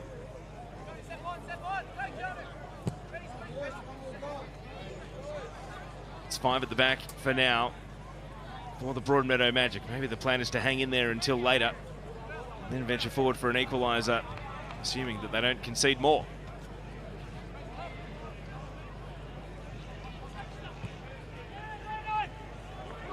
offside flag is up here.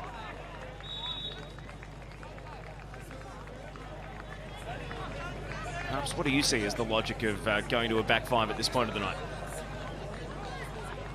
To stay in the game on the scoreboard, not to avoid a blowout. I mean, the big test is to see if there's an expectation that two wide players are to get forward and support. Oh, I don't know.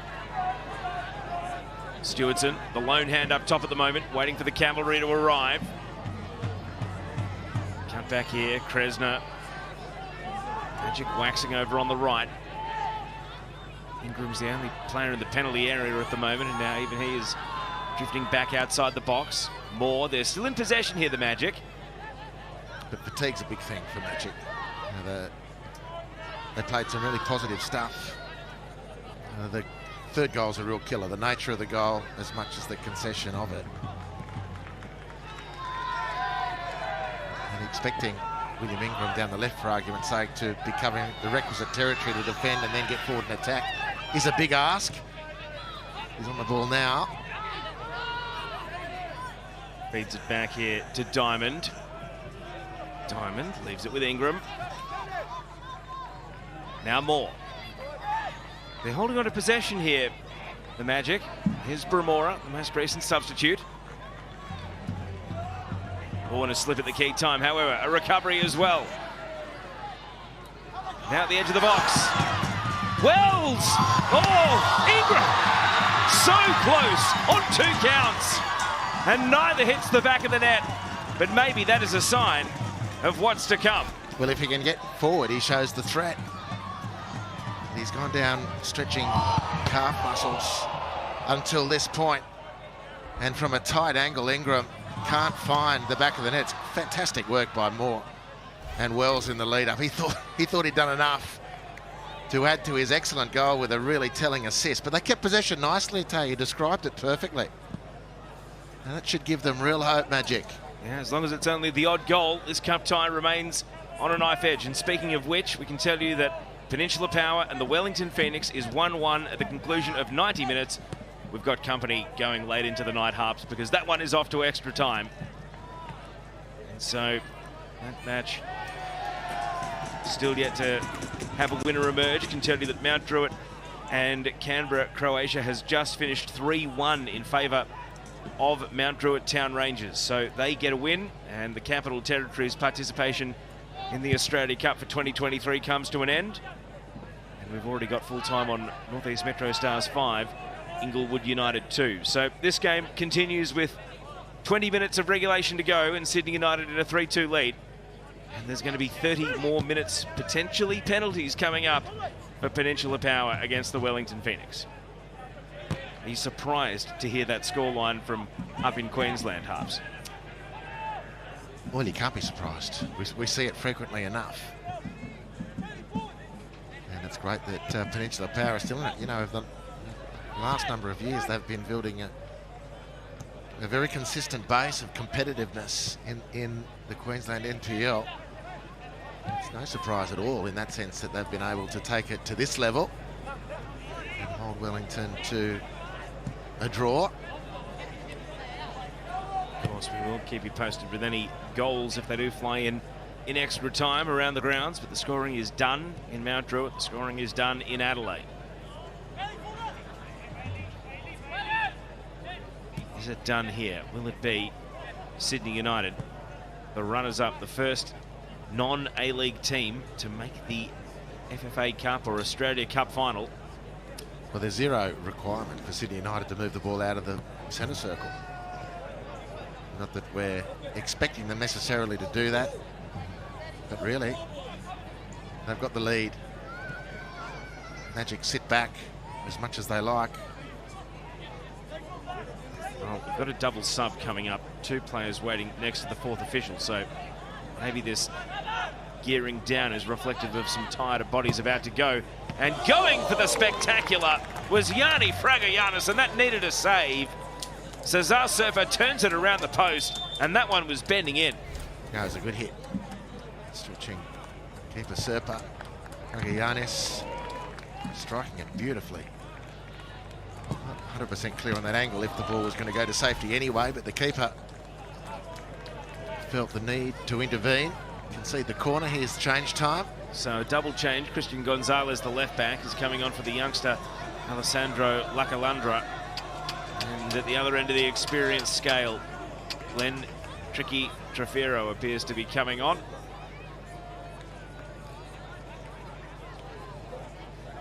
And it's going to be Andreas Agamemnonos coming off. So any corners, any free kicks, anything over a dead ball, Trafiro will now pull rank. And it seems like a good time to bring him on just in time for a corner kick, which is taken short. A quick 1-2, Trafiro able to skip over the challenge. Clute. And the header's up, and after showing just the sign of a mild cramp, Serpa is recovered.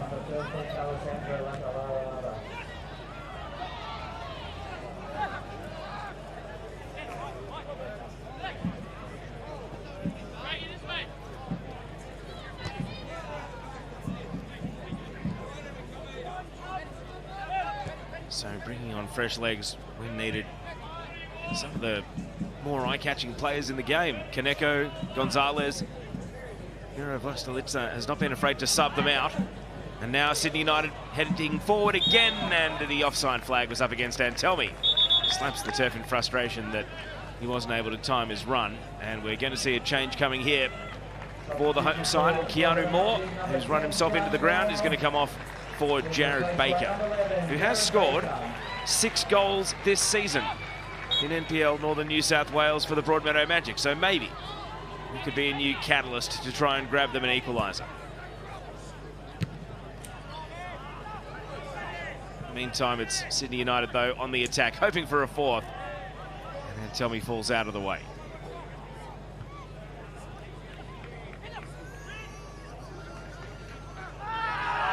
Midfield. Bailey Wells caught late, yellow card.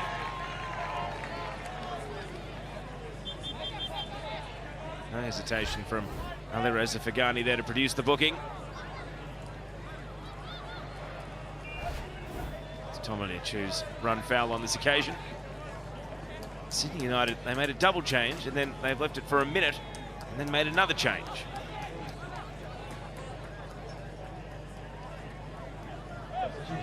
Sydney United FC, number 9 Patrick Antelmi off, being replaced by number 6 Christopher Payne. And so Chris Payne, who of course played for Sydney FC, the North Queensland Fury, spent some seasons in the A-League and has been an NPL stalwart ever since. He comes on for Patrick Antelmi, who converted that penalty back in the first half and has certainly had some sighters to add to his tally as the game has gone on.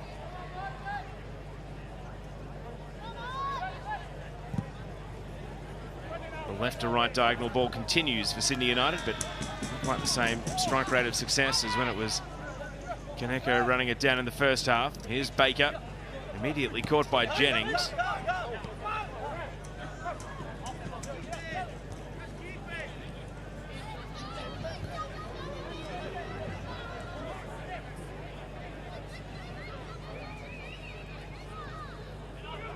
Confirmation of that sub. Payne for Antelmi.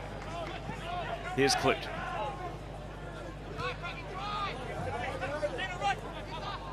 Now Fragayanis has really taken over responsibility on the ball in this second half. We've seen it at his feet and playing it out from the back quite a lot. Wins a throw in here, taken quickly. Straight back to Yanni Fragayanis. Now Rule.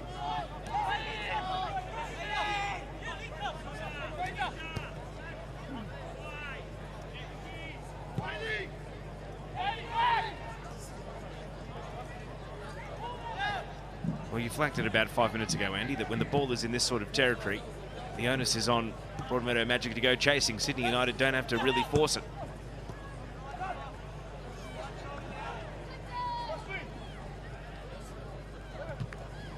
It's their ball at the moment. Broadmeadow Magic laying in wait, perhaps hoping to recoil a counter-attack of some sort before the night is out. Still plenty of time to go, but they seem happy enough to bide their time at present. Of course, that runs the risk of potentially conceding a fourth goal, and then you would think it'll be game over. An awkward moment here for Diamond as he runs himself into trouble down in the corner, but wins the throw. He didn't get much help from his keeper Serpa there, who wasn't looking to engage as the ball came through. So Diamond was left to intercept the through ball and try and work his way out, which was a little bit too much for him given the numerical disadvantage. And they've really enveloped Magic in a white blanket, haven't they? Sydney United, as the half has worn on. A couple of glimpses from Magic, and credit to them for being able to rouse themselves for those moments, but it's Sydney United in complete control at the moment. Jennings wheels back to Tomalic. Clute. Mastalita. Now Clute. Trafero. And that's a clumsy challenge coming in from Bailey Wells. He's been on the end of some physical attention in this game, and now he's giving it back in kind to a fellow playmaker, Devontae Clute.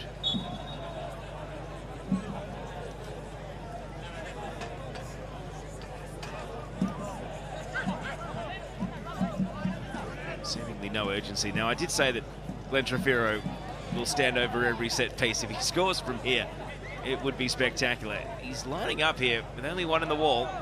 Are they daring him to give it a go? He's going to shoot, and he's going to at least force a save from Cesar Serpa. Well, he was true to form there, Glenn Trafero. Absolutely in character to have a ping. And a free kick pretty much anywhere in the attacking third, and that was barely in the attacking third.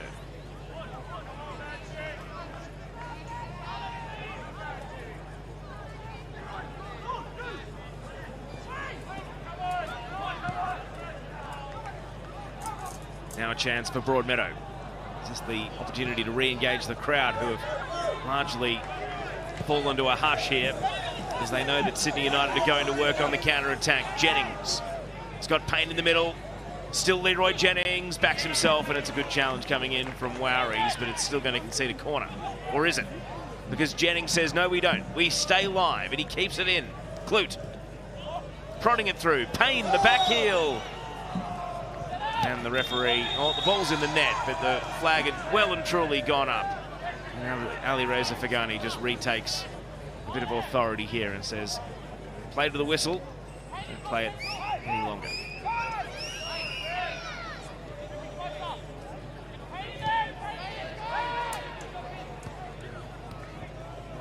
It looks like one last hurrah is being readied on the Broadmeadow bench as we tick into the final minute, final 10 minutes of regulation. Had any significant delays here in the second half.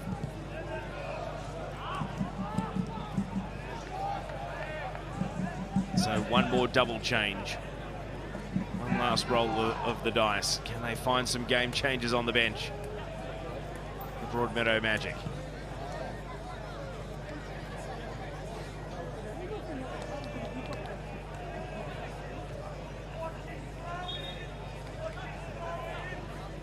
Not yet. One more phase of play then. Long throw. Payne. Deflected, attempted across. Will go out for a Sydney United throw.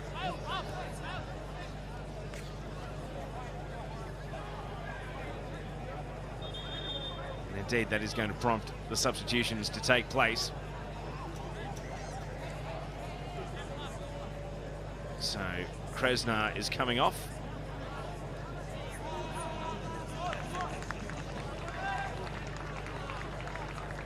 On comes Cale Graham, the number 6. Andrew Hall there, former Newcastle and Central Coast Mariners player, standing next to the fourth official. And the other change is going to be Angus McLeod coming on for Xander Wowries. So 2 more subs for the Broadmeadow Magic. Their first task is to defend. Clute. Payne trying to make those subs a moot point. Payne's done well. He's brought to ground, and the referee wags his finger and says no penalty. And the ball is now headed out subsequently. Well, that was pretty remarkable. I thought Chris Payne was very clearly impeded illegally. Really interesting. What the referee saw there. Here's Payne. Through he goes, clearly pulled back. It's a dead set penalty. No VAR, play continues. And Sydney United not spending too long protesting. Lakalandra The young sub, what can he do here out of a 1-on-2? The ball is cleared. Remora, only a shallow clearance though. Trefiro concedes a bit of territory to Fragianis. Now Rule. Sydney United looking for the decisive blow in this game. Jennings, oh, left that a little long for Rule, so it's out for a goal kick, but we've been talking up the idea that Broadmeadow Magic might have one last surge in them. They've now made their 5 subs, so maybe, even though they've been down to 10 men for the entire second half, the fresh faces can make a difference here. Baker leaves it with Stewartson. And a tough clearance down the line for Ingram.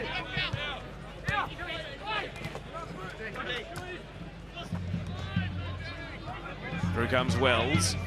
And he's got support in the form of Diamond. But Fragianis has been able to beat him to the ball.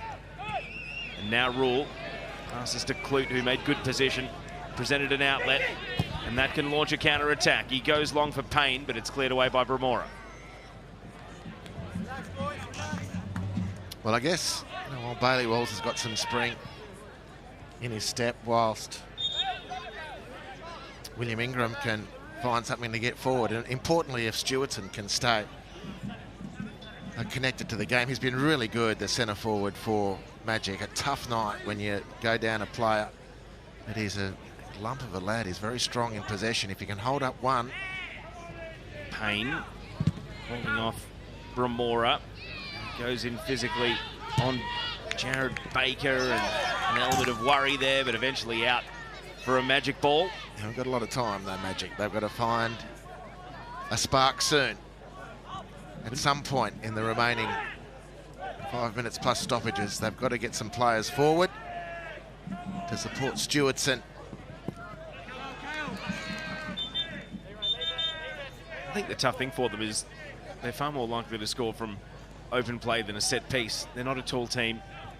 They have shown when they retain possession that they can open gaps. The issue has been the ball just hasn't spent any time down in their attacking third in this second half, and the one time it did, they put a shot into the side netting. It got pretty close. It's been a testament to the game management so far of Sydney United, but the last 5 minutes is where the sternest questions may yet be asked.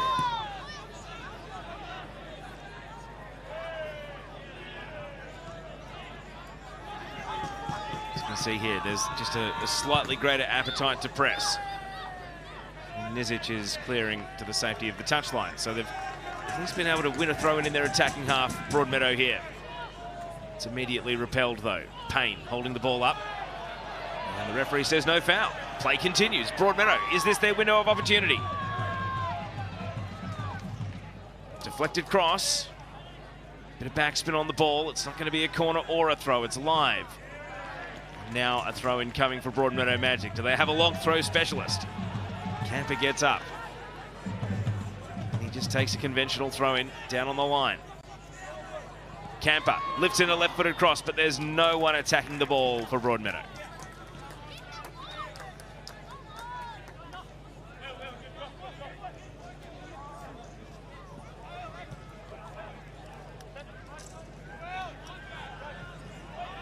Well, you hope that's not the last hurrah. There's still 4 minutes of regulation to go. You wouldn't think there'd be a huge amount of stoppage.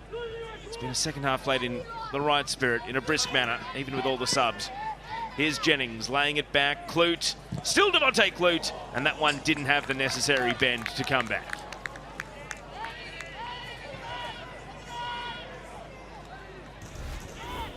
Well, a fourth would have sealed it. Devontae Clute's got it within him to find a fourth from that angle, but he stands and doesn't deliver.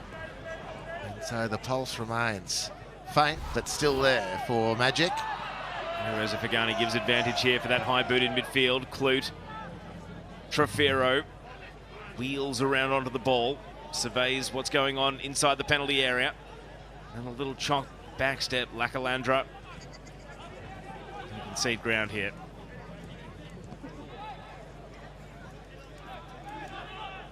Devontae Clute. Now Lacalandra again.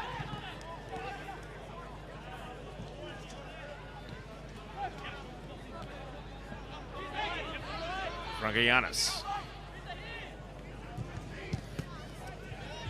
After-goal work, this time by Trefiro. Ball on a string for Sydney United. Ramora interrupts, but the possession is short-lived at Broadmeadow feet.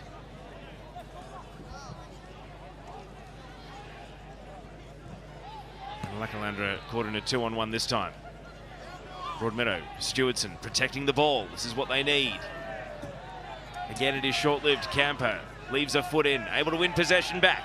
There's still hope. McLeod. Broadmeadow move into their attacking half. Camper lays it back. Now Angus McLeod again. And his attempt to move through the right channel is intercepted.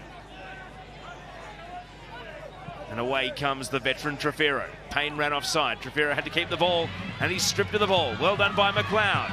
He's having a moment, the kid. Out to the right it goes. Camper. And now the cross. Diamond! Oh, what a chance. Ben Diamond puts the header wide.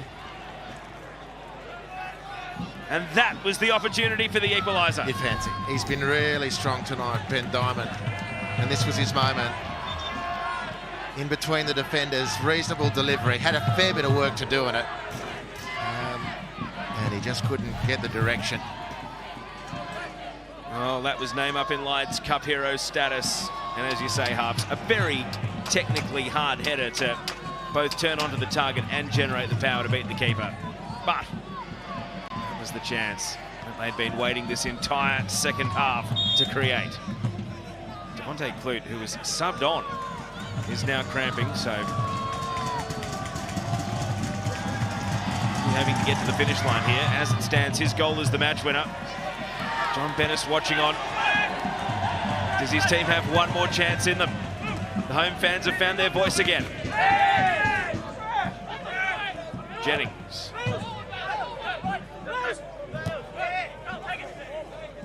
Clute is shaken off the cramp.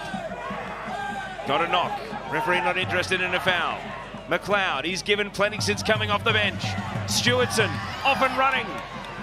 Dreams of glory for Stewardson, the chop step. He can't free his feet for a shot. He has to reset with Camper. Now McLeod. Lobbed into the 6-yard box. It's going to sit up awkwardly. Ingram waits for the back pass. Here is Ingram. Oh, going for the big 360 spin was ambitious from Baker. He's lost out to Trefiro. And now Payne feeds it back in the veteran legs of Trefiro. An early ball. Jennings went for the first time shot, and he got it wrong. Great ball from Trefiro. A wonderful energy from Magic. This will suit Magic. Game opening up, being stretched. And they're at the point now where there's nothing to conserve now. You've just got to go for it in the time remaining. 4.5 from now. I was going to say, sorry, Harps. Yep, 30 seconds into 5 additional minutes. Well, they've looked half likely, Magic, haven't they? They've had a couple of raids late in the game where they've looked half likely. It's not enough for Sydney United to put the cue in the rack. Great spirit from Broadmeadow Magic being shown.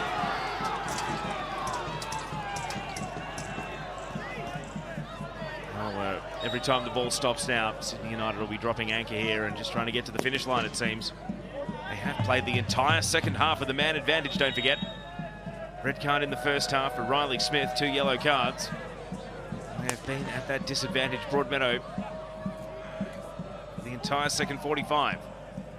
They equalised once in the first half with 10 men. Can they buy their Australia Cup campaign an extra half an hour by scoring an equaliser right at the end of the night here?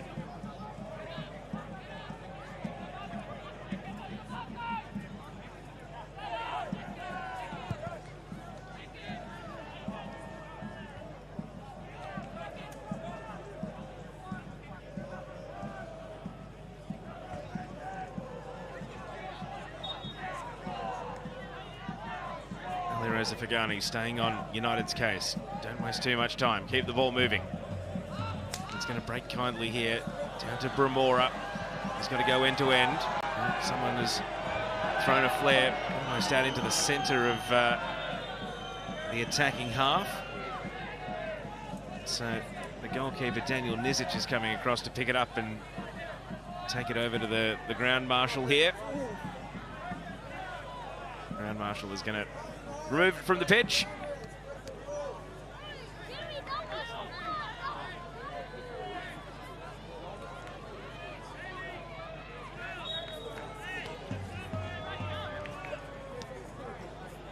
So maybe a little bit beyond the added 5 minutes now then. After that delay, Sydney United can make it a moot point. Oh, intercept made. Chested down. Wells trying to will it forward at all costs. Baker's up. Now Wells. Stuck in a 1-on-3 in midfield, but he had the ball glued to his feet. He's done well. Ingram plays it out into the channel. Diamond, he's been thrown forward. He's the target now at the end of the night. And the ball is going Broadmeadow's way. 2 minutes plus whatever on the referee adds. Shouts to the ball kids. Get us a ball, get it back in play.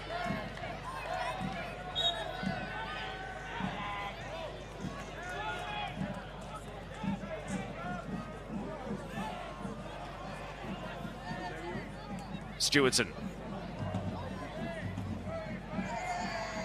Oh, really good, tenacious midfield work by Jennings, able to keep possession of the ball. And now there are runners breaking. It's Lakalandra. That'll do it. That will do it.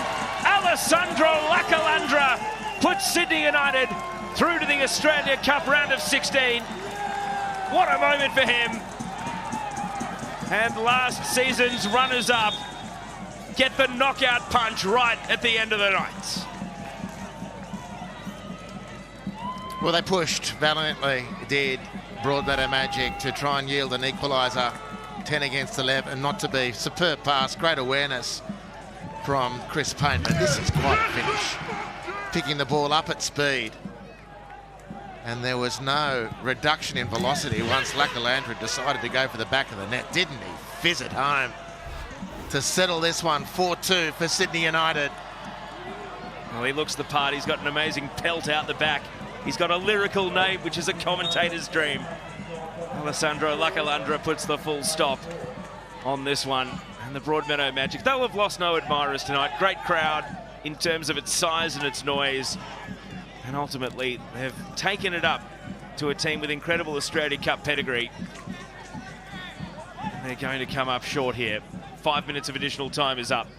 All on the generosity of the referee from here. They haven't given up the ghost, but on the counter-attack, there could be more on the way. It's going to need a moment of composure here from Cale Graham, and he's able to keep it away from Payne. But the follow-up is here. Lakalandra, through ball. Out to the left, and Payne is just caught behind, and it's ushered out for a goal kick, and that might be that. That might do it. Indeed, it has. Sydney United 58. The first non-A-League team to make it to the Australia Cup final are able to resume the new campaign with a win. Certainly pushed, certainly tested, but ultimately second half goals to Devontae Clute and Alessandro Lakalandra have secured what was started in the first half by Patrick Antelmi and Adrian Blastalitza. There were equalisers for Jaden Stewardson and also Bailey Wells, but a red card for Riley Smith certainly robbed the Broadmeadow Magic of their best football. And it's finished. Broadmeadow Magic 2, Sydney United 58, 4. And so, on behalf of Andy Harper and myself, Teo Pellizzeri, that's it from Magic Park, but we have a game in extra time. Peninsula Power against the Wellington Phoenix. Let's go up to Queensland and join your commentators, Scott McDonald and Campbell Johnson. Kicking him well. Brilliant challenge. Does send it out for a corner. It's a fantastic challenge, isn't it, from Hayden there. You know, it has to time it perfectly there. As we can see, wonderful challenge there, ever so late. He's feeling it a little bit as well with all the running that he's done so far. Newen standing over the corner kick, delivered. Michael McGowan clearing it. Pennington. Rudland. Jamil Roberts diving into the challenge there. expertly. And Peninsula Power playing with such confidence right now. Yeah, they're defending well. Still another 10 minutes, you would have to say, to go in this match.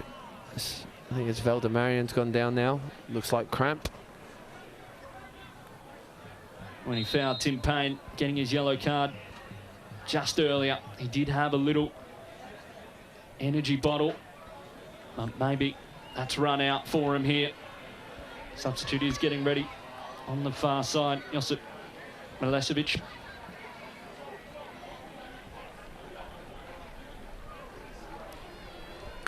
Will Jordan, the team physio, treating him now. Will Jordan, the physio for the Brisbane Strikers 2019 side. And that defeated Wellington Phoenix. Wellington's only ever time playing in Queensland for the round of 32 of the Australia Cup. They did go on to lose that one. Solomon Valdemarian really struggling here. And it looks like that will be the end of his day. And Josip Milosevic coming on for Peninsula Power. Player you've coached before, Scott McDonald. Yes, I have. Yeah, look, still very, very young. Came through the Brisbane Roar Academy. Had another spell there and has come to Peninsula Power and that transfer window now, and picked up a slight knock, but you know, playing regularly for Peninsula Power and doing very, very well in that defensive midfield role. I was with you at Gold Coast Knights in the NPL Queensland. The ball now, Milosevic, his first involvement. Payne.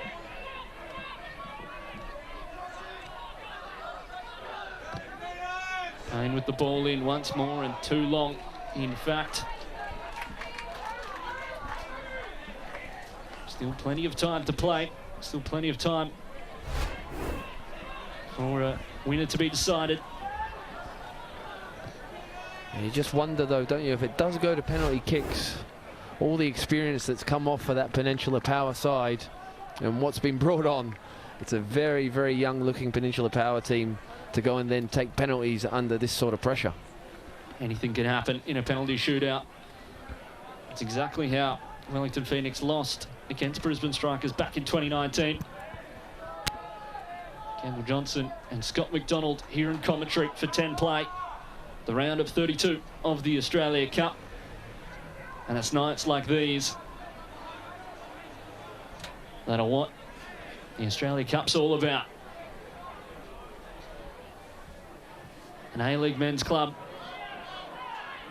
coming to a grassroots community club, putting on a show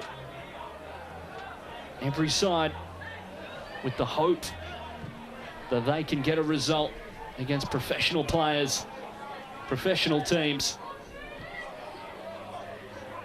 And the magic of the cup is alive. Can it last a little bit longer for Peninsula Power? Almost. A stray header from Tim Payne. Sutton. Cronin. Milosevic. Streaming forward for Power. Loves Samira. He scored twice off the bench against Northwest Sydney last season in the Australia Cup. He's looked lively since coming on in the second stanza.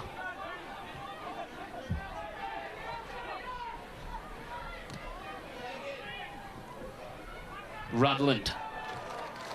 Unable to get past Lewis Greenwood, who's been absolutely exceptional all game long. The goal scorer for Peninsula Power, a brilliant left-footed strike. Sutton. Pennington.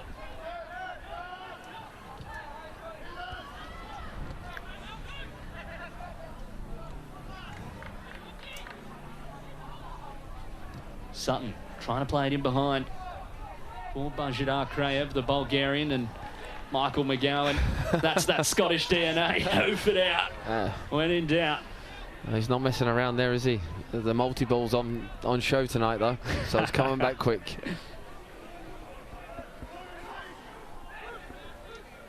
Most experienced player out there for Peninsula Power is Michael McGowan.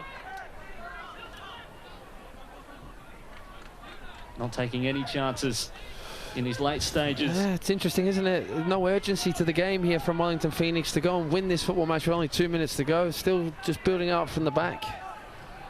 Penalty shootout could be a coin toss if we go that way. With just 2 minutes to play in extra time.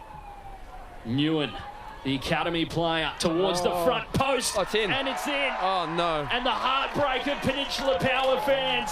The magic of the cup dies as the Wellington Phoenix grab a winner right at the death here at AJ Kelly Park. Disbelief for the Peninsula Power players. Well, that's an absolute hammer blow, isn't it, for them? You know, Rudland gets all the way across the near post, doesn't make clear contact with it, but enough to beat Lachlan Hunter. And a commentator's curse there, saying that Wellington Phoenix weren't really throwing many bodies forward there, still patient in the build-up with 2 minutes to go. But that's a really, really hard one for Peninsula Power to take so late in the game as well. And all the effort they put in and the wonderful performance that they've had almost all goes to waste now in the 119th minute of this football match. And Josh Rudland, what a moment for him, the youngster. His first goal for the Wellington Phoenix on debut. Unbelievable for him, stepping up in a big moment. And a change being made for the Wellington Phoenix. Bonjadar Krayev, day comes to an end. Taking his time, shakes Shane Skinner's hand, says thank you very much. And another debut, Benjamin Wallace, coming on for the Wellington Phoenix.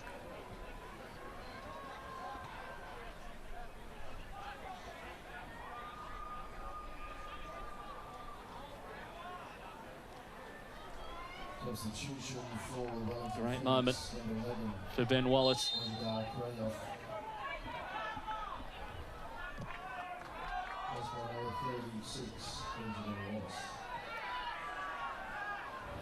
Last opportunities for Peninsula Power. Player down for the Wellington Phoenix. And a yellow card shown.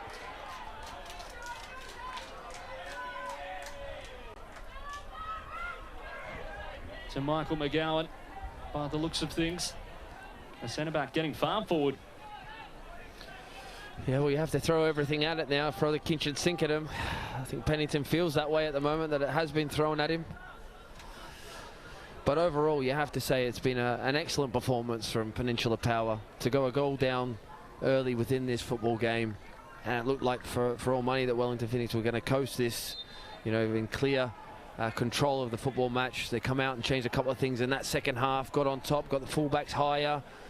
Excellent finish from Louis Greenwood to get them back into this football match. And from there, you thought it was all Peninsula Power. Shown so much character. They can be so proud of their performance. As a side, they may not advance, well, they've held a great account of themselves, but there's still time for something to happen. It is cleared by Alex Paulson. They look to move quick. Willpower. Last chances. It's not dead just yet. Anything can happen. Everyone going forward. Lachie Hunter, the goalkeeper, up on the halfway line. Wants the ball in. Can he get himself an assist? Oh no. His touch lets him down momentarily. Messina, the 18-year-old, lifting it in, and Paulson happy to crash on it. And that is full time here at AJ Kelly Park in the round of 32 of the Australia Cup. The Wellington Phoenix advance past the round of 32 for the third year in a row. They win their first Australia Cup game in Queensland in dramatic fashion. The score at AJ Kelly Park after extra time is Peninsula Power 1, Wellington Phoenix 2. Yeah, they're dodging a bit of a bullet there, aren't they? The Wellington Phoenix. Boy, in extra time, they get it done, 2-1, but Peninsula Power well and truly in the mix throughout. And their wait for a win over an A-League side continues. Here we are wrapping it up. What's been a very entertaining night with 4 games right across the country. But would you say, Alex Brosk, they're breathing a bit of a sigh of relief, Wellington Phoenix, because they did not want to go down in the round of 32. They've made a bit of a bad habit of doing that in years gone by. Look, they have, and for, Giancarlo Italiano, a good start. A nervy one, but, they had to get, considering where they are in their pre-season at the moment, the win was most important. A few nervy moments towards the back end there, but in the end they got the win. All right, here are the results tonight. So it is Sydney United 58. Last year's grand finalists beating Broadmeadow Magic 4-2. The Metro Stars, another high five for them over Inglewood United. Mount Druitt Rangers, they're struggling in their competition, but they got it done 3-1 over Canberra, Croatia, and we were just talking then about Wellington Phoenix, 2-1 over Peninsula Power. A talking point out of that, though, Oscar Zavada going down. You think that's just a bit of crampy, or there could be some issues there? It's hard to tell with all the action going on across the screens. Well, he looked a bit hamstringy, didn't he? We'll hopefully get some information about that, but it's early in pre-season, so I'm pretty sure they would have got him off pretty quickly, and they'll get the medical people to look at him, but they don't want to see him to miss a big chunk of pre-season. No way. He is their go-to man. 15 goals for Wellington Phoenix last season. Let's have a look at our feature game tonight, and that was Broadmeadow Magic. They put up a fight, but they, in the end, went down to Sydney United 58. Here are some of the highlights, and it started with that handball, unfortunately, for the home side. And look, they were in the contest the whole time, weren't they, guys? If it wasn't for the red card or the 2 yellows, they would have been right in the mix. Yeah, they were. Like that first half, coming back from a goal down, then 2-1 down, showed the spirit that they have and the belief they had within the squad. But yeah, that red card and a silly couple of challenges really turned the favour and momentum over to United. The players they brought off the bench, you saw the quality of Glenn Trefiro with his range of passing, and in big moments he was able to slow the game down. And right at the end there, up until that 4-2, Broadmeadow still had their chances. Yeah, some nervy moments, weren't there? Especially for 58 at the end there. I mean, they almost were parking the bus, but still had those opportunities. Look, fair credit to Broadmeadow Magic. Even with a man down, they tried to come out towards the end, and I think here Cesar Serpo will be extremely disappointed in that. You're already down to 10 men, and he pulled off a couple of saves earlier on in the night that kept them in it, and obviously had an absolute howler there. And this was Broadmeadow had thrown everyone forward, pretty much last kick of the game, and this was what can happen. The team of Sydney United's quality. They break quickly and they seal it with a great finish. Lakalandra. Are you going for his sort of hair? Is that what you're after eventually when this thing gets going? Mine's a little bit greyer and blonder than his, but we'll see. Let's see what happens. Okay, let's move on to the next game, shall we? The Metro Stars. Now, we knew that this was going to be one-way traffic. It pretty much lived up to it. From what we saw, they were just all over this one. 5-0 in the end, but that's what happens when you're leading a competition and you're playing against a side that's at the bottom of their competition. We thought it had happened this way, but the class really came to the fore. Macca, we were commenting on some of the stats that popped up. Yeah. They were just all over it the whole game. I think they had over 70% possession. They had, countless more shots. When you got a striker in there, Timilovsky's, who's scoring goals like that, and then the old warhorse, 39 years of age, Fabian Barbiero, jumps up and does an overhead scissor kick to make it 3-0. You know that you're in cruise control. And well, you said he's 39 years old, right? Yes. Which is my age at the moment. I would have done a calf and possibly my back, even attempting something like that. So good on him. Mate, if you got close to it, if they didn't line you up and try and rough you up to begin with, isn't that right, mate? No, but where do you think they can go? I mean, these guys, I think it's 15 games unbeaten or something at the moment. They're seriously building a great campaign, and they've got guys who love to pull the trigger, so they could do something this year. Definitely very confident as well. I think they've lost 2 games all year in their competition, and they've been flying high. I think they're averaging over 4 goals a game in the Australia Cup going now, and 5 tonight.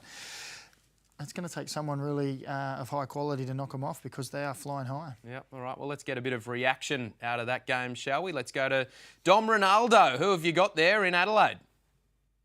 Congratulations, Anthony. A pretty slick performance by your side tonight. Yeah, very happy with the performance tonight from the lads. Took us probably 10-15 to get into the game, but after that we controlled momentum and, yeah, very good result for us. What did you expect from Inglewood? Because they were bottom of their competition. Did you expect an easy game, or what did you expect? No, we definitely didn't expect an easy game. The Perth League's actually quite tight, you know, a couple of wins for them and they're back in finals contention. So we expected them to maybe drop a little bit deeper and try to catch us on the counter. And you know what, that's probably what they did for a majority of the game. They did press us quite high at times, but yeah, I think after a while they ran out of legs and were able to get on top. Pretty good goals tonight. I thought Fabian's the old man there. I can't believe he's 39 years of age. What a great goal from Fabian. Yeah, I don't think I've seen a better goal live. That was fantastic. So happy for him. He's been working his bum off this year, and yeah, deserved rewards for that. Yeah, in fact, there wasn't a bad player in your side, really. They all played pretty well. Yeah, everyone contributed really well tonight, and yeah, good team effort. Well, you go through the round of 16 now. You've been there before. I mean, you guys have been to the FFA Cup, Australia Cup a few times. What are you expecting? You reckon you can go further? Yeah, I think we can go. We can definitely go further. I say it all depends, obviously, on the draw and how we're performing. But yeah, I'm looking forward to go deep into this competition. Well, again, congratulations and go and celebrate with the guys. Thanks, Don. Thank you. Thanks, mate. Yeah, big raps on that goal from the old 39-year-old, hey? But what a special goal that was. The goal of the night, that is for sure. Let's switch our attention to Mount Druitt, who have been on struggle street, that's for sure, in their competition in the NPL, but they managed to get it done over Canberra, Croatia. Beautiful start, beautiful goal from them as well.